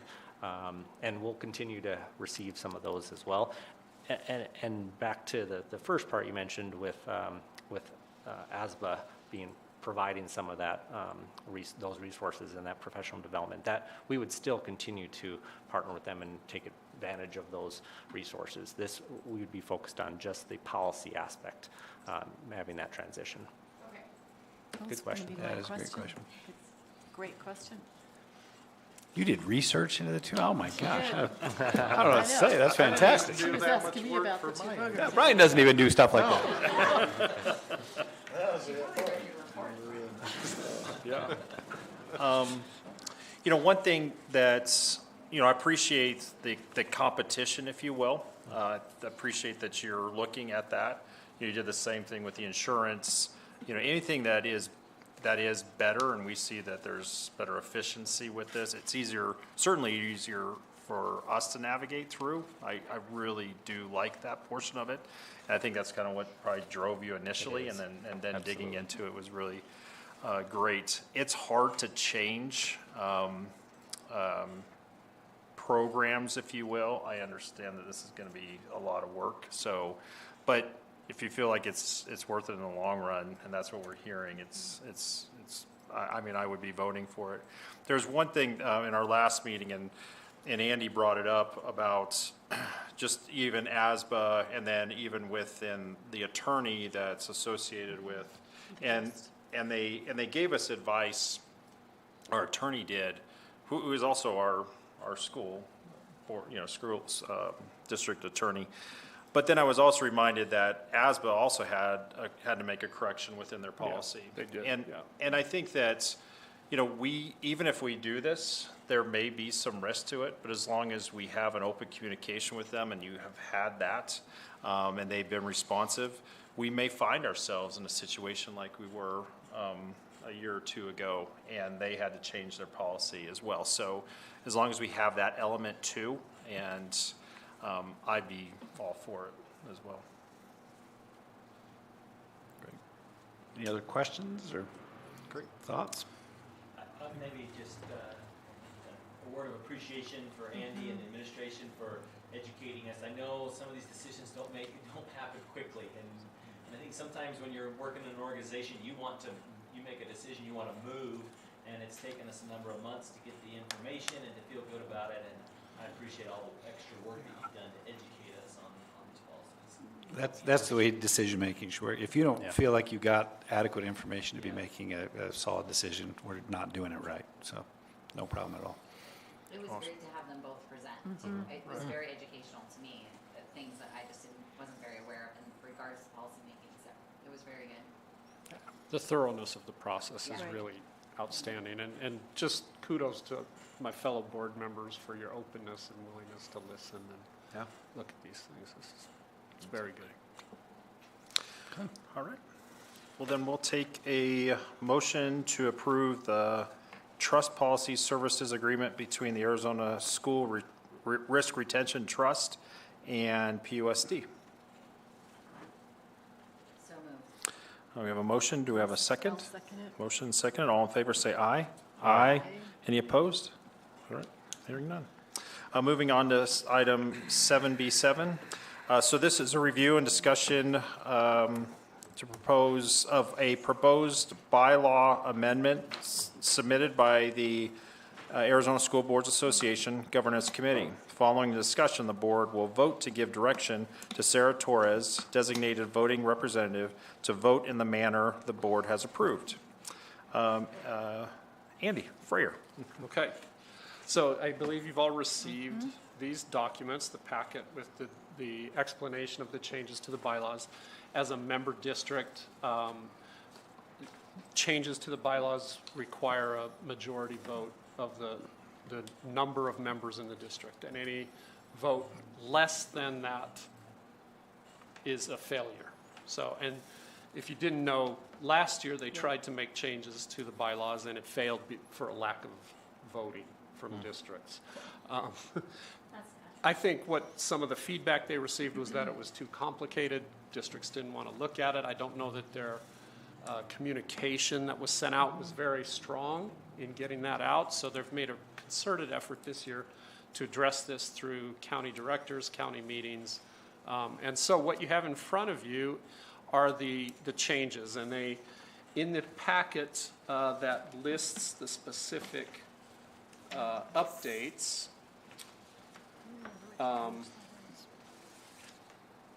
the changes deal with eligibility for office. It addresses who is eligible for an elected office within ASBA. Meeting protocols addressing the assembly, who's allowed to address the assembly. Representation for county directors based on census data. What that means is, if you didn't read through it, is that any county that has over 500,000 people in it per census data receives 2 co-directors as opposed to just 1 county director. Excuse me, executive oversight, full board ratification of the executive director's contract, which we just did. Excuse me, committees and leadership, establishing standing committees, defining their duties and leadership, emergency and vacancy procedures, voting and quorum, which the big change here is authorizing electronic voting. And because of that, increasing quorum requirements, and then caucus alignment. So there are caucuses within ASBA, Hispanic Native American caucus, as well as the Black caucus, and there may be a couple of others that I'm not thinking of right now. But they have to have bylaws that reflect the bylaws of ASBA. They must not be in conflict with those bylaws. So those are the changes. If you were to look through the specific changes in your packet, anything listed in blue is the new wording. Anything stricken out in red is the old wording. I actually went through this, Okay. the entire thing. I was just impressed with it's more clear. The Great. clarity's much better. The things that were struck out were wordy and too verbose, and to me, this is a lot easier Great. to read. That's great So- feedback. So you are our current county Yes. representative, and that's a 2-year position. It is. I did not know that until I Yeah. read this document. Okay. I'm like, do we do this every year? So, No. congratulations. Yeah. Yep. So For you. for this year and for next, I will be Also the. know that I'm not gonna raise my hand. Okay, good. That was something I learned by reading the document. Great. What is it? Any other questions? Andy, my question for you is, obviously you're a little more tuned into this than I am. They seemed reasonable. Do you have any concerns? Are you supportive of these changes? I was supportive of these changes. I actually was the designated delegate at the law conference just last month, and as the ASBA delegate for PUSD, voted to approve them to be sent to the district. So there's a lot of format and things that goes on. So we did vote to approve these to send to the districts for a broader membership vote. I believe that these changes, like Jane said, take out a lot of extra words that don't need to be in there. I think it clarifies a lot of things. I think some things that we really need to be careful with ASBA is the issue with the executive directors. And we really need membership to be deeply involved in that and know what's going on, and there needs to be transparency. So maybe the biggest change that I'm supportive of is that issue with the executive director contract, because we've been through a number of years now within ASBA of real upheaval, and I think we're on more stable footing now, but it's important that we have that transparency, so I'm really pleased with that part of it. Thank you for that. Great. So I'd like to move forward with this and provide a motion and give direction to Sarah. So I'd like to propose a motion to approve the proposed ASBA bylaw amendment as presented. So I've made the motion. We need to be seconded? nice. We'll all second it. Okay. Wow. Second. All in favor? Aye. Aye. Any opposed? All right, hearing none. And Sarah is already designated as our voting person, I assume? Is that- I think that's what it says. Yeah. Years past, Yep. yeah. Okay, Yep, and I have it, it's just Yeah, yes it's- or no, and fill out my Yep. information, I'll do that tomorrow. great. It's Thanks, easy Sarah. on the website, it's right Yes. there. Great. All right. Thank you. Thanks. Item 7C, information discussion items. Mr. Moore has prepared the school board summary budget report for your review. Brian, As presented. any discussion? All right, Like Well- this one. we'll move on to item 7C2, bond and override discussion. Mr. Tenney. Okay, great. I shared with you in, I think my most recent board's report, a table that showed since 2000, I believe, all of the bond and override measures that past boards have sent to our community and the success on each of those. Sarah, do you have that there? Let's see, it looks like. Can we make that a little bit bigger too? There you go. So just kind of some food for thought there. If the board does decide to move forward with an override ballot measure or a bond override measure, there's several things you're going to want to keep in mind. Obviously, the amount for each, exactly what you'll tell the community you're going to use that funding for if it comes through, what impact it will have on taxes. We've got it. Brian took about 40 seconds and came up with like an amazing, mind-blowing calculator that will show you all sorts of things that we'll look at here in a minute. But if you look back over this, I didn't put any notes. We can maybe add those in later if you want. But some of these things, it wasn't just the amount that was asked for that impacted whether it passed or failed, right? That's a big piece we want to think of. If you're in some places in the valley, Tolleson, they regularly ask for 15% override. That's the maximum that can be asked for. Their community says yes every time. No problem, no problem, no problem, no problem. If we asked for 15%, I don't know that our community would support that. It would have a big impact on taxes. Over the mountain, both Mingus and Cottonwood Oak Creek and as well as Clarkdale Jerome have current overrides, and they're asking for extensions on 10% is the amount that they've had there for years. They're asking their folks to continue with that. We had a smaller override back in, you can see that was going to phase out, and we asked our community to increase that amount a little bit, and that failed. So there's a number of things you're going to want to keep in mind as you determine whether or not this is a good idea, B, if you're going to ask for an override or a bond or both, and C, then how much in each case, and D, what those things would be for. We've talked as an administration, we've got some recommendations if you want them, but I'd strongly prefer to have you kind of discuss it yourselves first, ask us questions, and then if you're interested later on, ask what do you think we should do? Just on this, just the graph you have up, Yeah. the table up, it would appear that if we do a bond and an override, we don't have voters split. It seems to be either it failed or it passed. And that's pretty typical statewide, when a district So they asks don't- for the voters don't split. both together. Yeah, it would be atypical. I know of a few cases where that's happened, where a bond has been approved and an override is not, or vice versa. But you're exactly right, Jane. If you ask for both, they either both pass or they both fail is what's typical.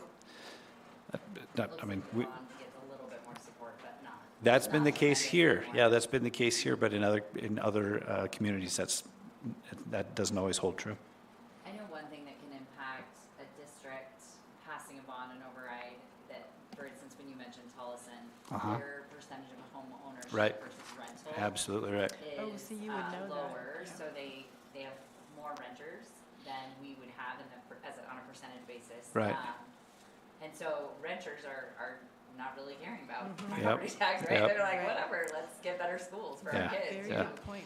Who go to the schools. So it can impact, we have a high percentage of home ownership. Home ownership, yep. So, And a relatively you low don't have the percentage. advantage of, if you also think about apartment buildings that are filled with voters that are renters, right? Like, we Right. don't have as much of that Absolutely right. volume of rental in our community. So it's just something to always just know or be aware of, is that we have a high percentage of home ownership.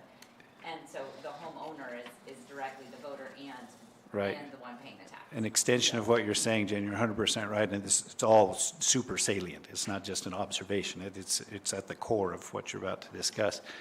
Places like Tolleson also have a lot of their property wealth tied up in commercial properties, and so the impact on residential property taxes is relatively minimal. Whereas Prescott, we don't have as many commercial properties. And so, I mean, Amazon's paying for, and other warehouses are paying for much of a bond or an override in Tolleson. And it's going to be homeowners here.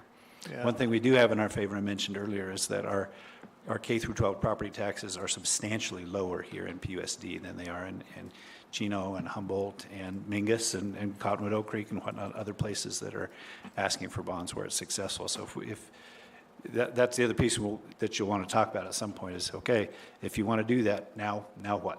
Who do you get to help move this forward? I'm all in, for sure, but you're going to need more than me. And so who do you envision might be, oh, okay, well, there you go. A couple people pointing at each other and themselves, that's nice. There you go, love that, love that. Would it be all right at this point if I started to cry and hug both of them? Would that be awkward at all for anybody?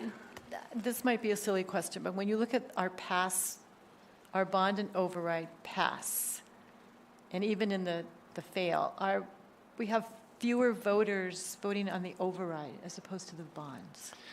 Do we know why that is? I don't know for sure. I've got some language from, I think this is the last one. I just think that's interesting. There's some language that's required by the state that, Fewer voters vote for the in my view, override. I'll just be honest, since I'll be candid and say that I think it works against passing. The legislature's actually looked at additional language that would make it even harder, but here's some language that is required to be included in the ballot. If you do, anyhow, shall the governing board of Prescott Unified School District adopt a general maintenance and operation budget that includes an amount that exceeds the revenue control limit specified by statute by X%. So shall you be allowed to adopt a budget that exceeds what the state has said? It sounds like you're already kind of doing something shady to start with. Then later on it says the amount of the proposed budget increase, and it has to say exactly how much that would be. The language that was proposed and didn't go through in law this last year was it would have to include as well exactly how much less people's taxes would be if they don't continue an override. For instance, in Mingus, they're being asked to continue an override. Their ballot language would have to say your property taxes will be this much less if you don't pass this. Other languages in here.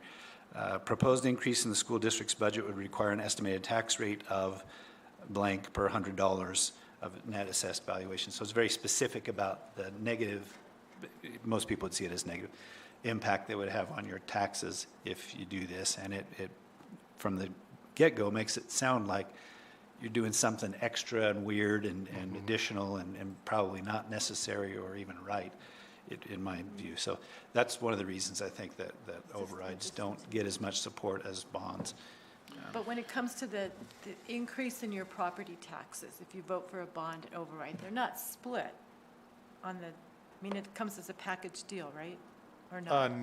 When they vote? If they're both passed, what shows up is one line item. So, That's yeah, what I meant. Secondary on your property tax tax bill, rate. One line item. But they're split in the sense that the override will fall off sooner. Correct. Yes, that's true, Right. absolutely true. One I just thing find the numbers interesting. I don't Yeah. know why, but. One thing to note too, if you guys look at the 2004 and the 2020 elections, are presidential elections, so that you have Yes. a much larger turnout, like the one in 2020, holy cow. Yeah. 38,000 people, 39,000 people Right. voted, versus in the election in 2015, we had 19,000 voting, right? So, I mean, it's going to draw more people when you're in a presidential election. We're gonna be on an even year, so we'll have probably somewhere between these two, if we look at it for 2026. Yeah. Where in 2015, it was an odd year. Also, we had failed at 2013, we cut it in half, Right. and something else was coming off, so it required no increase in income tax, in property tax. So Correct. just That know, previous that's bond was why we were sunsetting. successful in 2015, especially at that level of success. So we have to be mindful of what the overall impact of anything else that's happening in our community as well.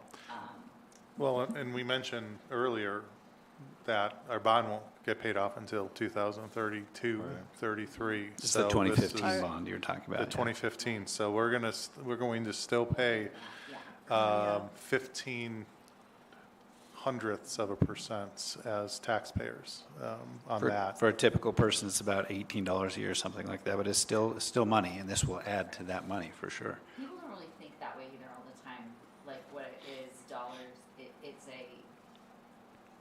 the principle of the matter. principle. but Yeah, I don't- It's not important that it's negligible in comparison to what they actually pay in their property taxes. The 2020, I don't remember the timing with that, with the jail tax.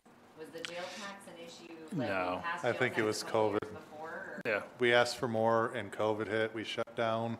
Yeah. So that literally, it was the June after our fourth quarter where we didn't have school. It was decided by the governing board to ask for 8%, an increase, not even a continuation. And November is when that vote came. And, I mean, we didn't even go back to school until after Labor Day. And I just think it was a combination of COVID and Yeah, the the community increase. consensus then was, nobody's in classrooms anyway. Right. Nobody's teaching, why do they need any money? I mean, No that idea was the when things overall. were gonna return. Yeah. Right. For sure, okay. It was- And even with that, you know, it was still, what, 3,800 vote difference that it failed by. So it wasn't a huge difference. I feel also like we didn't prepare well enough for that measure. We had a lot of headwinds, obviously, with everything that was going on, but the committee did not work very well to get that information out. I was part of that committee, so we failed at that, definitely. To recall that. It was just an interesting time. We still have a lot of knowledge and institutional knowledge with Jen and, you know, big group that really, the successes of 15 really stemmed off of the lessons learned off of 13. That's correct. And knowing the work that has to go into it is what we need to go into it again. Right. And knowing that there's some distance between it. And there's certain buzz things. The principle is really what won the day with that. It's just like with things that have been successful in this area, everything that was in question was either countered or there was some education behind it. So, and when we do that, it seems like that's all they want. The amount was critical, right? Because it wasn't extravagant. It was, everybody could see what was paid for. And I know that that's what you did in 2020, so that was a lesson learned that when we first started out, but again, the information didn't stay constant, you know, so there's this constant drumbeat. But as long as we have the buy-in and we have a good group and committee and we're starting now, I think the timing is, for me, is really good. Just knowing that the community, as it is growing, and we think what we just went through with the police and fire, kind of the same thing, it's the principle piece, you know? And if we can resonate and we can explain, then that's what we have to be prepared to do. But that's just how I feel. I also think, you know, Clark has done a great job in getting out and spreading the word that's out there about what we need. So that message that you beat the drum on all the time is in people's minds. I hope, at least. I mean, I think it is. Some people's minds. Yeah. Probably reached 1,000 people. There's a lot more voters. But maybe more so than it was in 2020. Maybe. I think even skeptics from 2020 are probably turning around and saying, this doesn't make sense, what's happening right now in Arizona. So, you know, I think we have, I agree with you, Stan. I think we have some momentum that we could build on, but we need good people to do that. Yeah, and just the results from, you know, your election is, holy cow, that's very promising. you know, and it was significant, Yeah. you know, so, and those are the people that were Are you talking listening. about these three? These three. Mm-hmm. I know. Two of them. For sure. Well, I think it's gonna be key that we really, educate our public in ways that maybe we haven't done in the past. Even in the 2015, one of the resounding messages was, look, we heard you, you said no, so we reduced it by half. Right. We're not raising taxes, and it made it easy for them to support us. We aren't gonna have that same message necessarily, right? But we have to have a message that, that resonates with your general public who don't have kids in school, who aren't Right. experiencing, because we have such a large retirement community. And I am not a believer that our retirees don't care about our kids or don't support schools, because we see that day in and day out, That's that right. they come out and support our Volunteers. schools. Yeah. I think though, they often moved here from a place where they were paying very high taxes. And part of their choice in moving to Prescott was our very attractive tax rates. And I mean, this may or may not be significant, but these same homeowners are seeing huge increases in their insurance rates. And so they're feeling that That pinch absolutely is. of insurance costs on their homes that has been significant. I can tell you, it is a concern every closing we have, what insurance is gonna cost if the house is in the city of Prescott. So our boundaries are very high cost insurance right now, and it is impacting homeowners on a level that I just think it's something we always need to be mindful of, is the cost of homeownership overall is a little bit higher right now from an aspect of interest rates and home insurance. So even though they moved here for their low taxes, now if they moved from California, their insurance is worse than ours, so they still like us. But if they didn't come from California, they might be surprised at what it costs to insure a home in Arizona, at least in our area. And going along with that, I just wanted to ask, like, who actually does come out to vote on this? Like, who actually goes and votes? Because if it's primarily, like, one group of people versus another, it obviously changes how you present the information to them. So I just wanted to know if we knew who actually comes out to vote. Yeah. We had some data regarding that last time around, and I don't remember the specifics, and Jen, maybe help me out on this, or others who are aware, but of the age group of voters who would be our parents and whatnot, it was surprisingly low turnout. Old people, they just live for the next election. They're just, I'm gonna hang on, I'm gonna take my oxygen until November 2nd of this, you know, that kind of thing. So old people vote in droves, and other people are busy. So yeah, you make a great point, Jackson. We're gonna really need to get our parents involved. If parents are in favor of it, either way, just tell people, hey, come and make your voice heard on this. If we get enough people who have real skin in the game, it'll make a difference, for sure. The other thing I think we need to emphasize is people, I can hear people now, well, we gave you a bond in 2015 and it passed. So what did you do with it? I think we should all have that info on our fingertips. What did we do with that bond money? Yeah, So yeah. they can see, I actually downloaded it from the 2015 bond recommendations of the roofing and the air conditioning, all those projects that we put into it, so they Spend can exactly see the way we that. said we would, yeah. And this is what we did with the money. We didn't just throw it around. It wasn't loosey-goosey. We really had a plan for it. We'll need to educate people as well about a principle that we brought up earlier tonight, which is the state does not give any money for building renewal. I hear people all the time say things like, well, you should just, be more careful with your money. You got to think ahead. When we say, oh, we don't have money to replace the roof, they say, well, you should have saved up the money that they gave you for that kind of thing. And they didn't give us any. They didn't give us a dime for that kind of thing. It's a bond that, you ask people for, or you don't do it. So, Great. yeah, those are all education pieces that would need to be part of it if you decide Would it to be move helpful forward. to have a discussion, and maybe not right here, right now, but those groups that might be formed that are against this, this kind of bond or override, and going to them and asking them what would be reasonable, or what their concerns are, so that we keep the dialogue open between them and try to partner with as many groups as we can, or is that? I think that's a great thought. I know Yeah. last time around when it was successful, the committee went directly to the Citizens Tax Committee. I don't know how active they are these days, and they kind of did it in a different order than you just suggested, Brett. You got my gears spinning a little bit here. The board came up with, what they wanted to do, and then they went to the CTC and said, hey, it's low, it's coming in, just what Jen mentioned earlier. We're coming in, your taxes won't increase.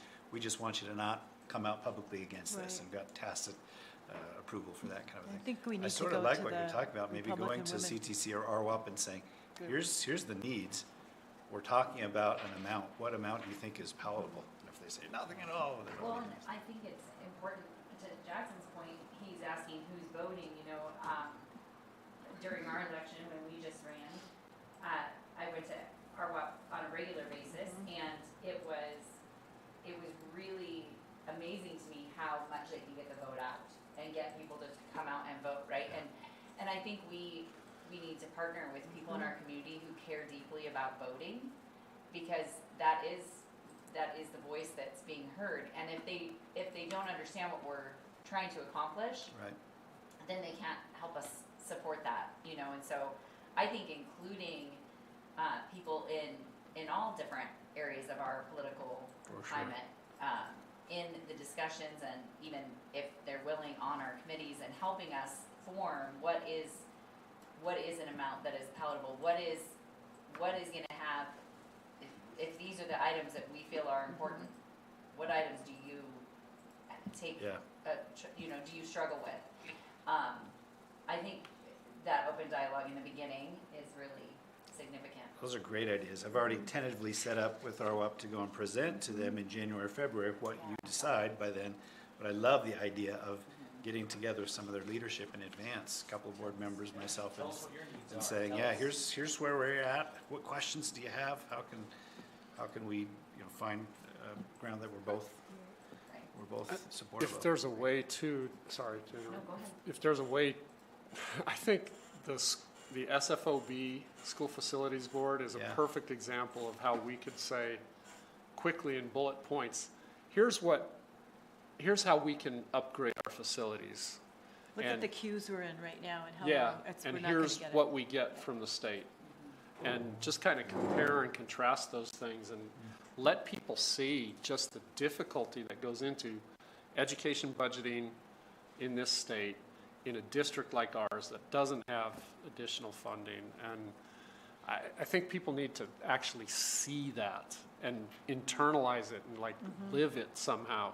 And it's got to be quick. We have to do it we can't have a dissertation Sure. reading. We have to get out there with bullet points and say, this is what we have the opportunity to get. Here's what we have. There's a real disconnect here. Yeah, I definitely agree with that. Just telling the public what we use the funds for is very important. I know that I work at a retirement home, so I deal with older individuals every day, and a lot of them have told me that the reason they aren't voting for more money for the schools is because they don't know what we use that money for. So I think it would be very beneficial to be able to talk to people in the community and tell them what we're using that money for. Yeah. I had a conversation with my cousin about that the other day too. I had noticed there was, I forgot what it was exactly, but there's something at PHS, and I was like, man, it seems like, this is something that the government would help us take care of. And he was like, but people don't want to vote for the government to give you more money because they don't see what we're using the money for at the school. So. Right. And there's a lot of misinformation about what our schools are accomplishing, and that's part of our job, is The making number of sure people stabbings, things like know, that. Right. People know we don't actually have stabbings, and that we, our schools are really successful, and they don't see that because there's just a lot of misinformation. So timeline, this would be a 2026? About a year from now. Certainly too late for this year, right? The one other piece that I think we brought up before is that the county gets money through the Secure Rural Schools Act. Forest fees is the term you probably heard before. I can talk about where it comes from and why another time if you'd like, but at any rate, they'll make money available for things to be put on the ballot in even-numbered years. They won't in odd-numbered years. That's what their committee that allocates the money has long held to. And so most of the districts in Yavapai County that are able to pass bonds and overrides regularly on the east side of the mountain, they have theirs all coming up in even years. You can see we've done some in even years and some in odd years intentionally. In 2013, we had something that was about, I can't remember what the timing was with 2013, but anyhow, both years, 2013, 2015, the school district had to put up the money to put it on the ballot, and it was well north of $100,000. It's not cheap at all. So we're really looking at a scenario where unless you felt strongly that we needed to do it in an odd numbered year, and you'd be looking at 2027 for that. My recommendation is you look at 2026. That's one of the pieces that I try to guide you in a direction rather than letting you. And just to, I don't know, Yeah, maybe correct me, please, but yeah. they did, the Fourth Street Association did get a request in 2015. I just want to talk about how the board did, FFMA did approve that one In odd 2015? year. Okay. Yeah, so it was totally out of the way it was. You paid for it? Joe came to it for what year? What odd It year? was 13, 13 is when he did it. because we paid, Yeah, 15 was specifically. I thought we were looking at that. Because that was when the bond was sunsetting. And if sunsetting. we waited another year, You had to do it. taxes would go down. So you still And we paid would be for it. asking for an increase of tax. So I think we went to 15, FFMA, we but they paid. said no, and we ended up paying Okay, thanks for the a correction. bunch for it. Yes. Good. So it is a precedence that they're not going to do it. It's possible we could ask for something different, but the last time we asked, I think we were told no. Time to pull it together by 20. No. Yeah, You would, No, yeah, June. 2025 is out of the question. No, So, yeah. and 2027 is too long. 2025 is now. 2025, right, it's next month. I think we're past the deadline to even get it on the ballot, even if you decided tonight, yes, we're doing this, we got a committee. It would be June's board meeting prior to the November election that the board would officially say, yes, we are going to go forward. All of the work now up until that time is surveying, coming up with a list of bond, how much, all of that stuff. But yeah, it would be the June board meeting if we wanted to. For a year from this November, it would be next June. If we wanted to pay for it and push it into 27, do we have to do that in November? Or could that be a special election at any point during the year? I don't know the answer to that. I'm not familiar with one that's happened outside of the November timeframe, but I don't know. I mean, that's putting us on the hook for some spending, for sure. But I feel like if we need the time to build the support, it might be worth it to get a return that we would want. But At this point, just a thought. we have 13 months before the election. It's a pretty good timeframe. The folks that we've consulted with who do this professionally said, you want your board to be talking about this in September, October of the year prior to when you're going to have it on the ballot. And and I would echo, this is the perfect time. Okay. Does that mesh, Jen, with 2015? I feel like we had the committee formed, because we were in the process of also forming our education foundation at the same time. Okay? So we started talking about the education foundation in February-ish timeframe, and with the anticipated launch of school starting in August. Okay. And then the board came to the same people who were running the education foundation and asked us instead to run the bond and override. And we didn't want them to overlap, so we pushed the launch of our education foundation back to January 2016. And we all began work, I'd say, by May, June-ish timeframe, like you were saying, to start as a committee on getting things rolling. Major. That May, feels June like of- about the timeframe Of 2015. of 2015. Because we were already a few months into our process with the education Sure. foundation by then. Okay. So if we decide to move forward, right, and then, so still 2026, election year 26, is that, It's your 2 seats. right, but is it a presidential? It is not presidential. 28 Mid- Yeah, it's a midterm. Midterm? Which is Okay. probably better, I think. But we do have your 2 seats opening. We do Right. have our 2 seats opening. Yeah, anytime we do it in an even year, again, which is the only time it'll be paid for, there'd be some board seats open. I don't know how that interfaces with board member elections, but it's worth thinking about. For sure. I Okay. think it just gives people something to run on if they're opposed or if they're for. Yeah, Either way, fair right? ove. Like you can, Yeah, it just adds a layer Yep. of ability to, Totally agree. I support it or I don't, Yeah. right? So Yep. it probably, we could probably expect that our board election would go in line with how the bond and override does. Right? I mean. Real maybe not possible. Exactly. Real possible, yeah. In one case, I have to commit to an ideology and pay for it. And the other case, I just have to commit to an ideology.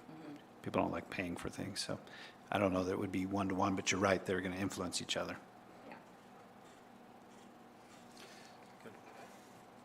Okay, and again, 2026, it's paid for through the county.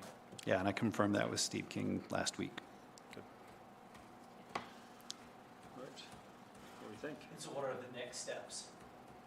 If we approve it, it sounds like we're all leaning towards bond and override. What are next steps? Well, you need to decide several things. You don't need to decide them all tonight. You could decide some. It sounds like you've decided probably yes, and probably November 2026. I hear, kind of consensus building around those two pieces. But bond and override, bond only, override only, and then if you do, what you're going to have the money for the bond. You need to tell people in advance exactly what that's going to be used for. Same thing with an override.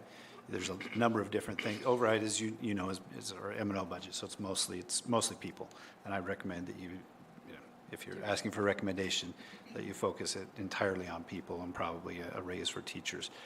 There's something else we didn't bring up, Tolleson if you've got a 10% override, if we did Mingus thing, we said, oh, we're going to do this. Everybody's behind us. All right, here we go. And we got a 10%, and 5 years from now, 6 years from now, we went back to the community and said, okay, we want to do this, and it doesn't pass 6 years from now, then there's 10% of your budget that evaporates immediately. And if it was all going to a teacher raise, there's no way we could make that up. We can't backfill that. When the 5%, almost 5%, 4.66% override failed, embedded in the 8%. When the 8% didn't pass, and we no longer had 4.66%, it was about $1 million a year, I think you can see there, for teacher salaries.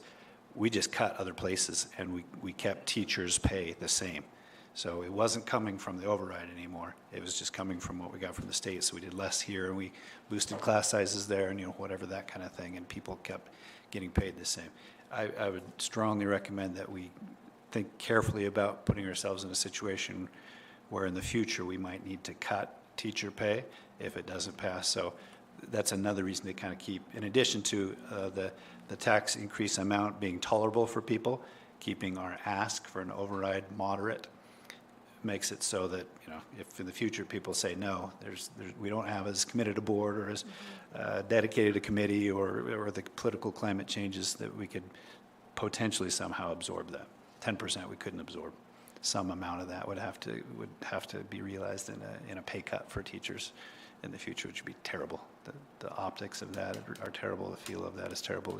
We'll lose people, and it will set us back if we ask for too much. So you need to determine what you want it for, and then how much, and then this board would probably be instrumental in reaching out to a committee to start to think about things. You might even want to do that first and have those committee members help you decide what you ultimately vote on in terms of the amounts and So what does it look like if you do just a bond versus just an override? How does that differ? So if we do just a bond, it'd be for things. We could get buses and computers and pave parking lots and paint buildings and whatnot, but roofs, exactly. No staff members get an increase in pay. If you do just an override, there's money for essentially increasing pay, or if you do a massive override, we could reduce class sizes an amount that would be measurable for people. It'd have to be massive to do that. But at any rate, it goes just for people, and you wouldn't be able to buy new computers when the ones that we have right now finally give out, et cetera. So if you're asking me, we need both. I guess there's that. Should you ask for both? Well, that's up to you five, but we definitely need both to continue to operate and be successful. We need stuff and we need people. Brian, in my head, I remember the override goes down gradually over time.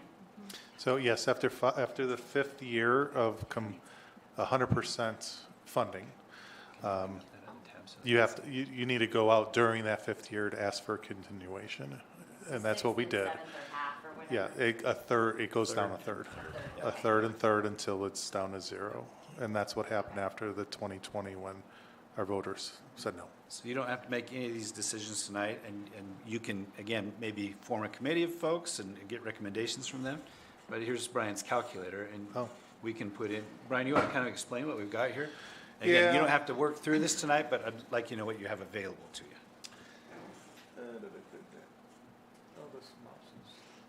Can you make it a little bigger? Yeah, maybe. Or like zoom in? I can maybe. You can, you won't be able to see all of it at the same time. How That can we? didn't work. Well, you might, if you just do Control plus, you make it one little bit bigger. I mean, I can make, well, is that bigger? Is that okay? Do you need binoculars? Okay. So essentially what this is, and a couple premises is, when it comes to an override, we have our boundaries value, and actually it's $1.3 billion is what our last year's assessed value for our boundary is. Whatever percent override is simply how much our students generate when it comes to our M&O budget, and whatever percentage we ask, it's really just that percent applied to the amount our students, our M&O budget. So we could change this override amount, and an override on last year's budget of 5% would increase our M&O budget by 1.244 million. So a 5% override would get us just underneath 1.3 million. Based on current staffing, because on our override pamphlet for the ballot, we have to say what we're going to use it for. Right. And we can say it's for all staff. That's what 2015. Doesn't matter what your classification of staff, you receive the benefit of it. We could eliminate some staff when it comes to that override and say, hey, we have a better chance of getting voters to say yes if we didn't include this population, but then we also would need to come up with that money internally to have them benefit for the same amount of raise, because we're not getting that from the voters. So if we go, just hypothetically, if you were to go for a 5% Yep. override assessment, is what that says, what does that do to a median All right. homeowner's? So what I did was, a median home in Right, Prescott is 650,000. Okay, so About. that's your median, okay. You're not taxed on your market value. You're Correct. taxed on your That's assessed value, That's which about is half. anywhere from about 45 to 60% of the market value. I look at, the property values, and then I go to their tax bill and see what their assessed value. As your house is worth more, your assessed value is closer to 60%. Okay. Like my house, assessed value, it's about a $500,000 house. It's assessed at $240,000. Okay. So I'm in the 40s on my house. I looked at Clark's house, and he's like 58% of his market value because, We bought it when I was in Japan. yes, and had a great time. Not a And PUSD has seller. benefited from our property taxes, property values going up.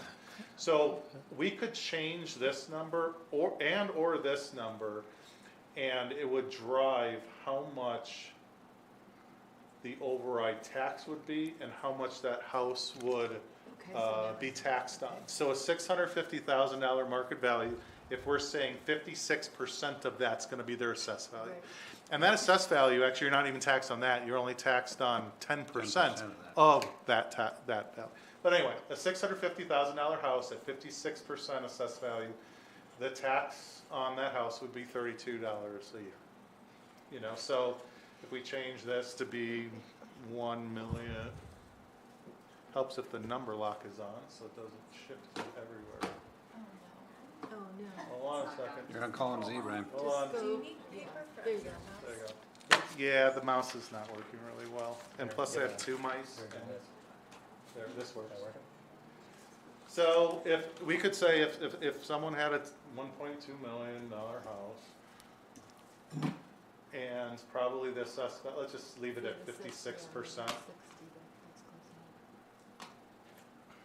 This mouse is not working. battery in it, Brian. I think it's the surface. That's 60. Another piece of paper. Anyone have a mount? Oh, maybe. Their property, their tax on the override would be $60 a year. A year for the override. Can we get, I feel feel like the assessor's office should be able to give us data around what the average assessed values are in Yavapai, I mean, in our schools. I'm sure they could. I'm sure they could. Oh, yay. Give me a mouse pad. Yes. Wow. It's very resourceful. Still sucks. It doesn't. So we could say, okay, that's with all staff, but we don't want it to go to all staff. We want to advertise it's only going to go to teachers, okay? So if, oh, by the way, that 5% override would give all staff a 4.97% raise. That's what I was gonna say, okay. Right. So if we said, no, we don't want it to go to all staff, we just want it to go to teachers.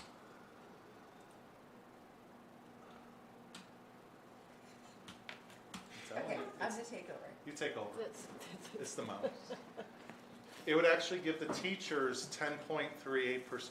It's But hard to sustain. it's not only if it didn't pass in 5 years, it's hard to sustain, and staff, those teachers would take a pay cut because there's no way we're gonna be able to internally cut in order to make up that money. To give this, everyone else that we're saying isn't gonna get the raise, we would have to come up with 1.2, no. We would have to come up with 1.29 million to give that same raise to everyone To else. everybody else. So if we say not just the teachers, Everybody. we're gonna eliminate our administrators So let's because, do that. and there's two ways to think about that, is we possibly could get some more votes if we said we're not gonna include the administrators, but one of our DAT members made a good point. It's almost conceding to the fact that, hey, we're too top-heavy, our administrators aren't worthy of the money when we are not top-heavy, we're lowest of Arizona.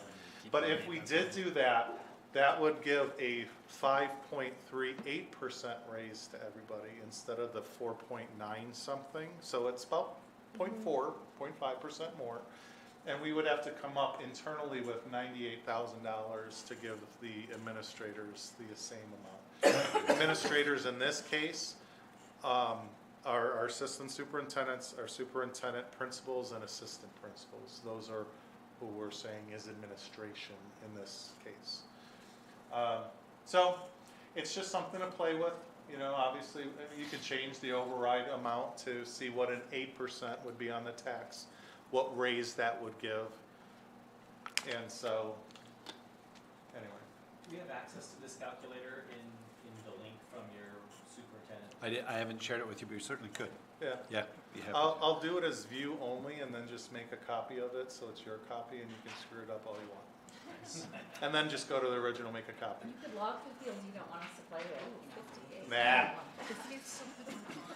If we went for the maximum amount, 15%, Sarah, if you want to put that in.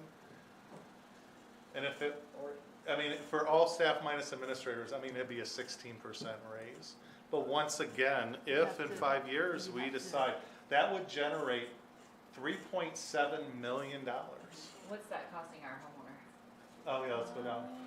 Our For client, that too? 650,000, that would be $100. And that's the bond and the override. No, that's the Just $98 the is override. just the So override. it's not, you're not putting that, It's not including the bonds. Um, But if it didn't pass in 5 years, we would be losing, okay. how much was that So last generating? line, 54. 3 million. A bazillion. 3.8? I mean, so we'd be looking at 1.2 something million to cut every year. There's no way we could internally do that. It would have to be, this is gonna have to come with a pay reduction if the voters don't vote. That's not a consideration for districts that consistently are able to pass Right. overrides every 5-6 years, but that's not the case here, so I'd encourage you to be really mindful of that. And really the reason why, and what Clark said earlier, it's the ones that have the commercial properties. Because our property and within PUSD is 1.3 billion. Really, the way that the tax rate is determined is how much is the generation of your override. If it was 5%, I think it was 1.2 million. You just take 1.2 million divided by the 1.3 billion, that sets your tax rate. So if half of your 1.3 billion is commercial, it's only really affecting at that. The tax rate is hitting mostly the businesses. And that's what Phoenix gets to, Right. Ours Well, is it's also why- residents. It's also why schools care about, or should be caring about, Having what industry businesses move Yeah. into our Absolutely. communities, right? And what they What build. kind of, what kind of building are they providing, and how much This- property tax are they paying? yeah. And Ryan, do you remember our bond capacity? This is interesting. our bond So capacity. the most you we can ask for in an override is 15%, right? The most we can ask for on a bond is determined by how much property wealth there is in the district, and Our it's crazy here. Secondary value is 2 some billion, and we can bond for 20% of it. So we could bond for almost $400 million if we wanted. That's our capacity. We could build Put 4 high 4 schools million with in that, there 4 for really that. Yeah, nice so high if you schools. put 400 million in the bond approval, But it would have a big impact on taxes. yeah. Now so- legally, we can ask for that much, but it's crazy. Just for the fun Do I of have it. enough zeros in there, Brian? Yes. Yeah, Okay. so if you scroll down, Scroll down. our You can look at the- average would be paying $1,400 to pay that bond. Ooh, So let's not ask for that. no. That's- Or 15%. Can't do either of those things. Yeah. But I think you could reasonably make a request for something that's pretty skinny and get some legs. We got so much for 15 million in our last bond. It was amazing. Is there a list that you have, Of or course. something you could provide us that we could play with from an aspect of what our needs are, within the district from a bond perspective? You know, I made a list for Clark pretty Do you have off that? the top of Sarah? my head. I added to it today from. Yeah, I from mean, my that's really where the walkthroughs. committee, last time we hired, Let me show you what we've got so far. Keep talking. last year we hired someone who was really knowledgeable about our facilities to head the bond committee. For a bond committee, the way the pamphlet works is there's categories that you have to say how much the 15 million, if that's what we want, would be in each category. We so asked when it came to technology. Out of 15 million last time, I think we only said 800,000 was going towards So technology. what, do you know what the categories are? It's instructional buildings, Okay, student Technology. transportation, administrative transportation, administrative building,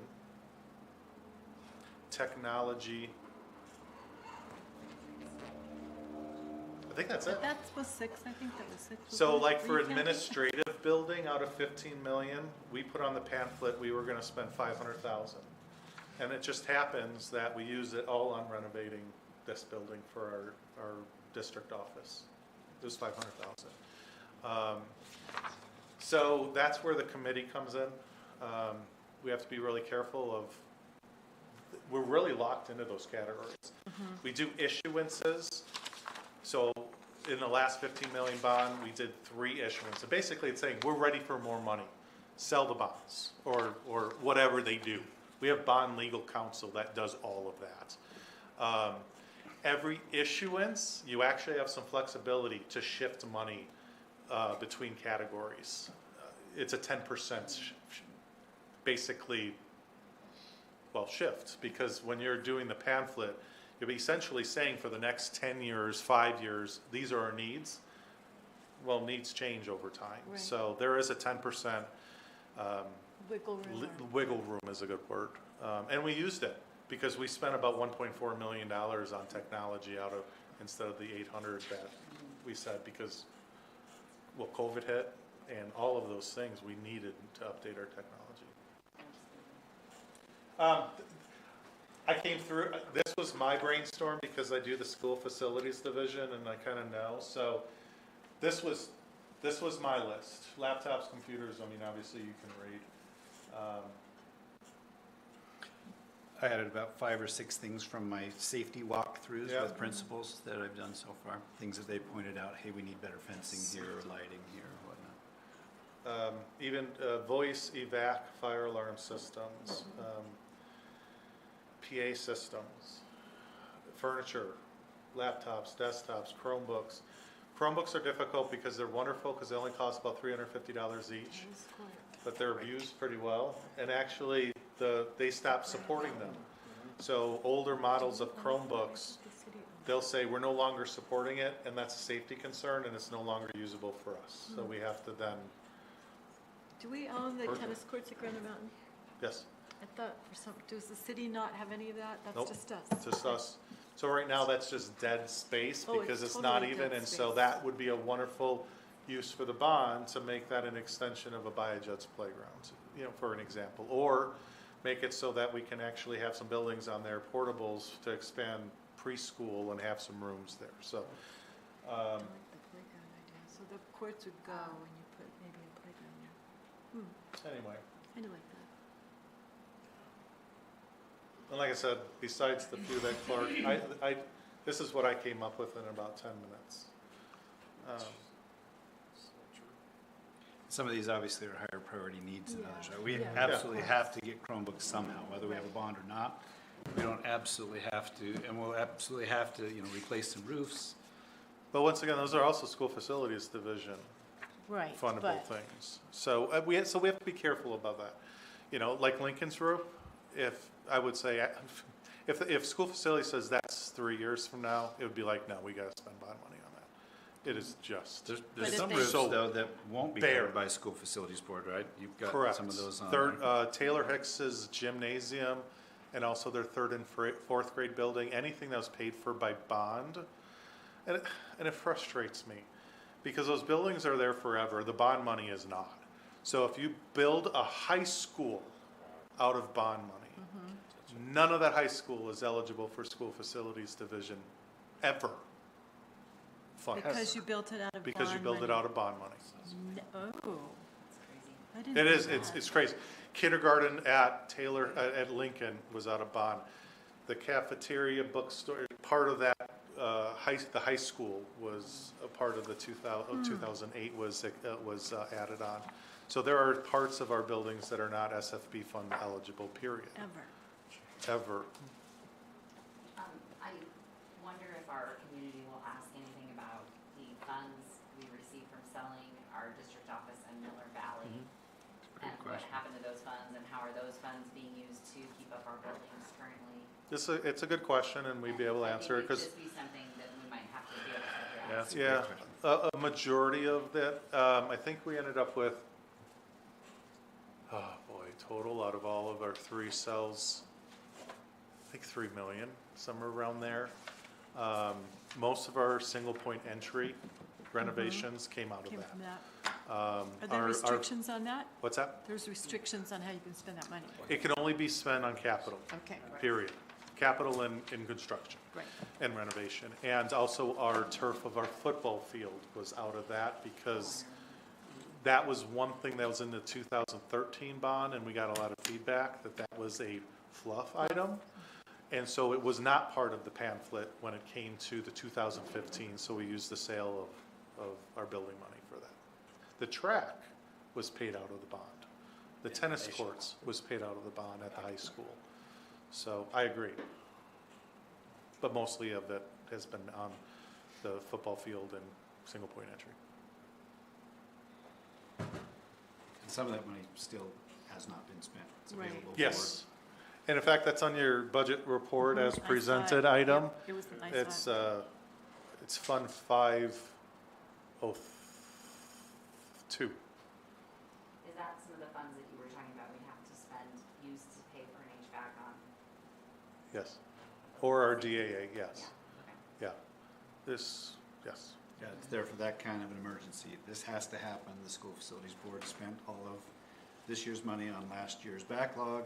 They don't have any for us until next year. Kids are freezing to death in the cafeteria. So how long do we wait for the facilities board in their queue before we jump? We have very, very, very skilled facilities folks. We really, our current facilities director really shifted it from general skill to tradesmen. So they do magic with HVACs, and If they can make them stretch out, huh? we have a boneyard of old HVACs, and we Absolutely. I mean, it's like taking 3 and making 1. So I would like to not think that the second one would go, Right. because we need cafeteria heat So coming up. So part of this process is that, I mean, there was a consultant that came in, I don't know, a year ago and kind of said, you know, here's kind of your timeline where you want to be. Is that still available to kind of help us with that timeline, or are we? Brian, you and I are meeting with somebody Wednesday next week. Okay. That's our bond council that we're Okay. meeting. For bonds, it's for us, how much Yep. and what for. Okay. That's really our decisions. Bond Okay. council will do everything else. But really, when it comes to the advisory, there are folks that will do surveys within our community, hitting what that sweet spot is from an ask standpoint between the two.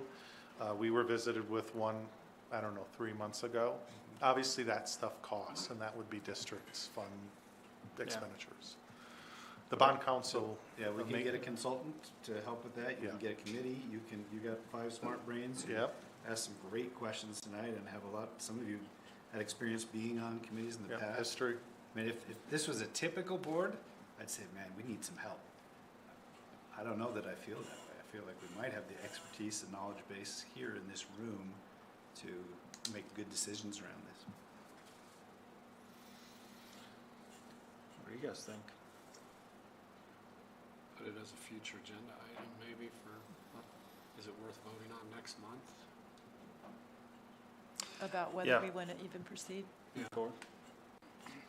Do we need to vote to proceed, or can we instruct that, like, if you could get us more information, maybe next month we could discuss more options of dollar amounts and so that we have a good understanding of how that's impacting our tax rates at various levels of You know what, it was, supporting the Yeah. needs of the district. Like, these are the things we need, these are the things we need in a much better world. You know what I mean? And what kind of impact does that have on our bottom what, kind of line like for our 3 wish taxpayer? lists.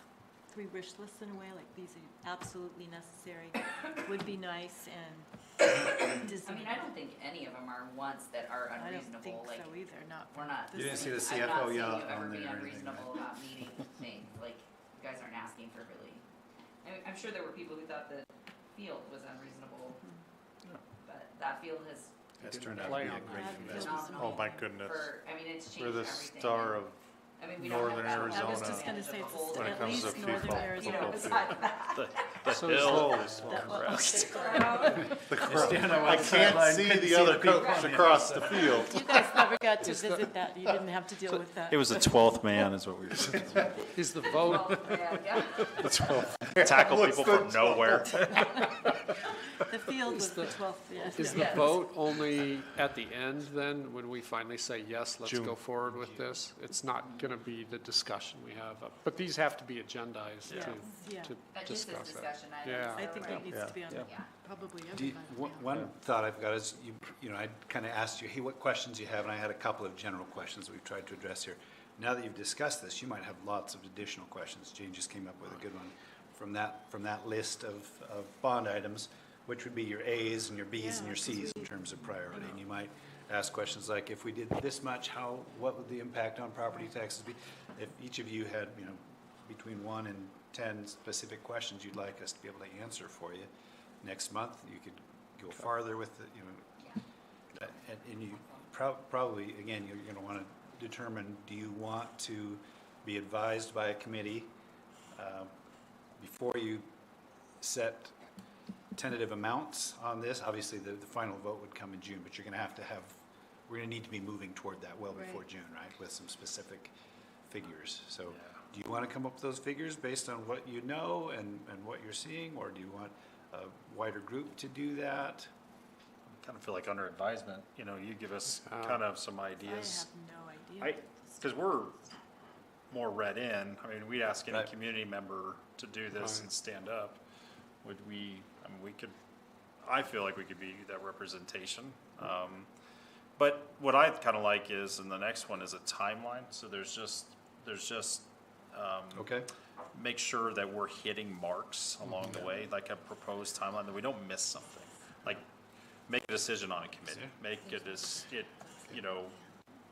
when do we need to decide and present? When do we need to start visiting the public? When do we need to start our marketing campaign? Things like that. What school districts have been successful that we can talk to, and we can get advice from school districts similar to ours that have been Kind of recent. recently successful. Unfortunately, bonds and overrides, the two areas that are the hardest to pass are rural and wealthy. And wealthy? So Scottsdale. Do we is kind of in fit rural. both of those in a way? But I think they still struggle. Like, I think some of our more wealthy districts down in the valley still struggle. Yeah, and when I say wealthy, it's Politically home conservative. wealthy, not commercial wealthy. But see, we actually have, if you go back to 2015, you have some expertise right here of how that bond worked so well, because it was 2 to 1 almost, wasn't it? Yeah, 66. Almost, yeah. And our bond, the Stiefel, who I would recommend us continue to work with, because, I mean, we have to have bond counsel. They are meeting on Wednesday next week. We're really, from a bond standpoint, he will really lay out what that timeline looks like. Oh, good. Do we fall in line with that then for the override? Do they coincide? It's kind of, okay. Do they recommend committees and or when to establish a committee or recruit community members? Oh, yeah, You have to, certainly. because it's so much The bonds. grassroots effort. It's Absolutely. just so much work. As far as, communicating with the community and Okay. sharing information and getting people to vote, for sure. Yes. Keep us on pace and everything. Okay. And then probably he'll recommend a bond committee, with a couple board members, Yeah, staff that knows, and having someone who runs that. right. Because that's, the bond is the most work. Because an override is just simply, hey, we were gonna go for 5%. And then the committee that is trying to solicit those votes and get the word out, has the work to do. The bond is stuff, and that's a lot more in detail. I feel like our bond committee also kind of stuck around after to make sure there was some accountability to it and felt like the public had a voice. Not that our accountability is. Yeah, That's a I different took over piece for that. I just remember there being discussion about that at the time. And we did meet monthly, every other month. But no matter what, as long as you have bond money out there to spend, there has to be a presentation before, I think it's October 15th, to the governing board to present on how the money has been spent and also the future plans. So that's part of the transparency. It's a separate thing. It could be an extension of the committee that determines how much and for what and gets the information out, but you're exactly right. Andre Carmen, my wife, Kevin Dickerson, there were a couple other people that were on that bond Who did you oversight meet with? committee. Who's on the school facilities division board? Oh, Mike Elgood, that's Mike right. Elgood yeah. was on it. There are 4 or 5 people. Then if it passes, then you do Yeah. need a committee to make sure that the money's being allocated to what you said it was, and Yeah. reporting to the board. And I took over annually about that. And then when we had our plan and it was, the money was dwindling down, There wasn't need for that. there was a need for oversight. Yeah. Right. Okay. So, I'll follow up with you and ask for questions that you'd like us to have information for you about next time we And our meet, for meeting's sure. 2 weeks from now, right? Well, Is it? 3 weeks. It is, it's coming up soon, because we're halfway through October already. Yeah. Oh. We don't have a ton of time before our next. We'll get a sample timeline, we'll get some information from these folks that we're working with. I'd be very interested in having you talk next time about if, a steering committee for this, who you want. I think there's a couple of volunteers in the back of the room, and I think they'd They're both be smiling excellent back at it. there Quite still. One of you. Pick. But I think you want some diversity on that committee as well, not just 2, Absolutely. power moms from AJ, but 2 power moms from AJ plus some old guy that, does nothing Yeah. to do with our schools, but has some interest that, several folks like that. Yeah. We had a lot of power moms on the last one. We did. The The last one was Power Moms that got us through it. Yeah. Power moms are great, though. Power moms want to see things done, and they'll We put found a lot of time and power effort moms into last it, time. and they're opinion leaders in town, and that's a big deal to get. Make sure it's. They're willing to make shirts. I already have a plan. Is that right? Oh, my gosh. Well, and we're already visiting sites and really I think the difference in 2020 versus 2015 was the feet on the streets, the corners, think the you're- signs, I the think you're car, right. the car paintings, the The 18-year-old There's a lot of voters. anger out 18, there. yeah. Let's see, you when know, will so you? We recruiting you guys. the letters to the editor, right. the Oh, that year in 2015 soccer season, we would literally sit at soccer games, all of us with newspapers, and we'd all assign who's responding to the Yep. letter, to this letter, who's responding to this letter, how are we, like, it I was. heard That's some what we did, is we didn't even watch our Absolutely. kids play soccer, we literally just sat at soccer fields, like, with newspapers spread out. and Our the kids thought we were crazy. 7 o'clock in the morning Effective. in October on the corner of, Rosser and Willow Creek, yeah. I used to live I there. mean, it's just, that was the difference. We had none of that in It was a 2020. very grassroots effort, Yep. lots of Outside people, the and all different schools, areas yeah. of the community. And that's the message that Clark is really doing a good job of telling the sites, because they're worried about decrease in enrollments, talking about the potential discussion tonight, and really the message is, you guys will make the difference if you're behind it, and you vote for it, and you advertise, and you get on the corners. If we have low staff participation in getting the message out, it won't Not gonna pass. But if we have high staff participation, I think we've got a good chance for this to get legs and go someplace. So we're already starting to plant those seeds with Yep. people. And get the parents out to vote. So we can do Sometimes that. that's our sometimes that's where we fall, is Yeah, the yeah. percentage of young parents that are voting. They're busy. Yep, I know. All right, so I think we got, Do we know what we're doing for next month? yeah, in a few weeks here, item 7C3. Anything else? You got guidance on Yeah. kind of that? Okay. Okay. And then, yep. And then item 7C4, meeting date is, November Well, 4th. that's David's birthday. And then half day on Halloween, so professional development day. Just make one other suggestion for a future board meeting Yep. agenda items. Yeah. When I was at Mile High, we discussed the fact that last year we had CTE kids come every month and present, which I think we need to try to To figure out who we want to come Pursue present. that, yep. So that we're having our schools presenting every time. But she specifically mentioned, like, we have some really great things happening at Mile High and some really great kids that would be awesome to come present to. So maybe once, for sure, our high school is kind of the city on a hill, so to speak. Like, we focus a lot on what our high school's doing. How can we incorporate some of our younger grades, maybe once a quarter? I think that's a great idea. A younger Oh. student comes and presents, or we recognize their sports or various things too, so that we're kind of recognizing all student levels. Yeah. Was really what was kind of That's asked great. of us from is to get the word out about how great this particular was Mile High, Awesome. how great it is. Well, can we start with that? Ask the question, if somebody can present. Let's do that. Thanks, Jen. That's So great. would you like to continue to do what we did last year, which is have maybe a PHS student come each month, but then on a periodic basis have the other schools rotate in as well?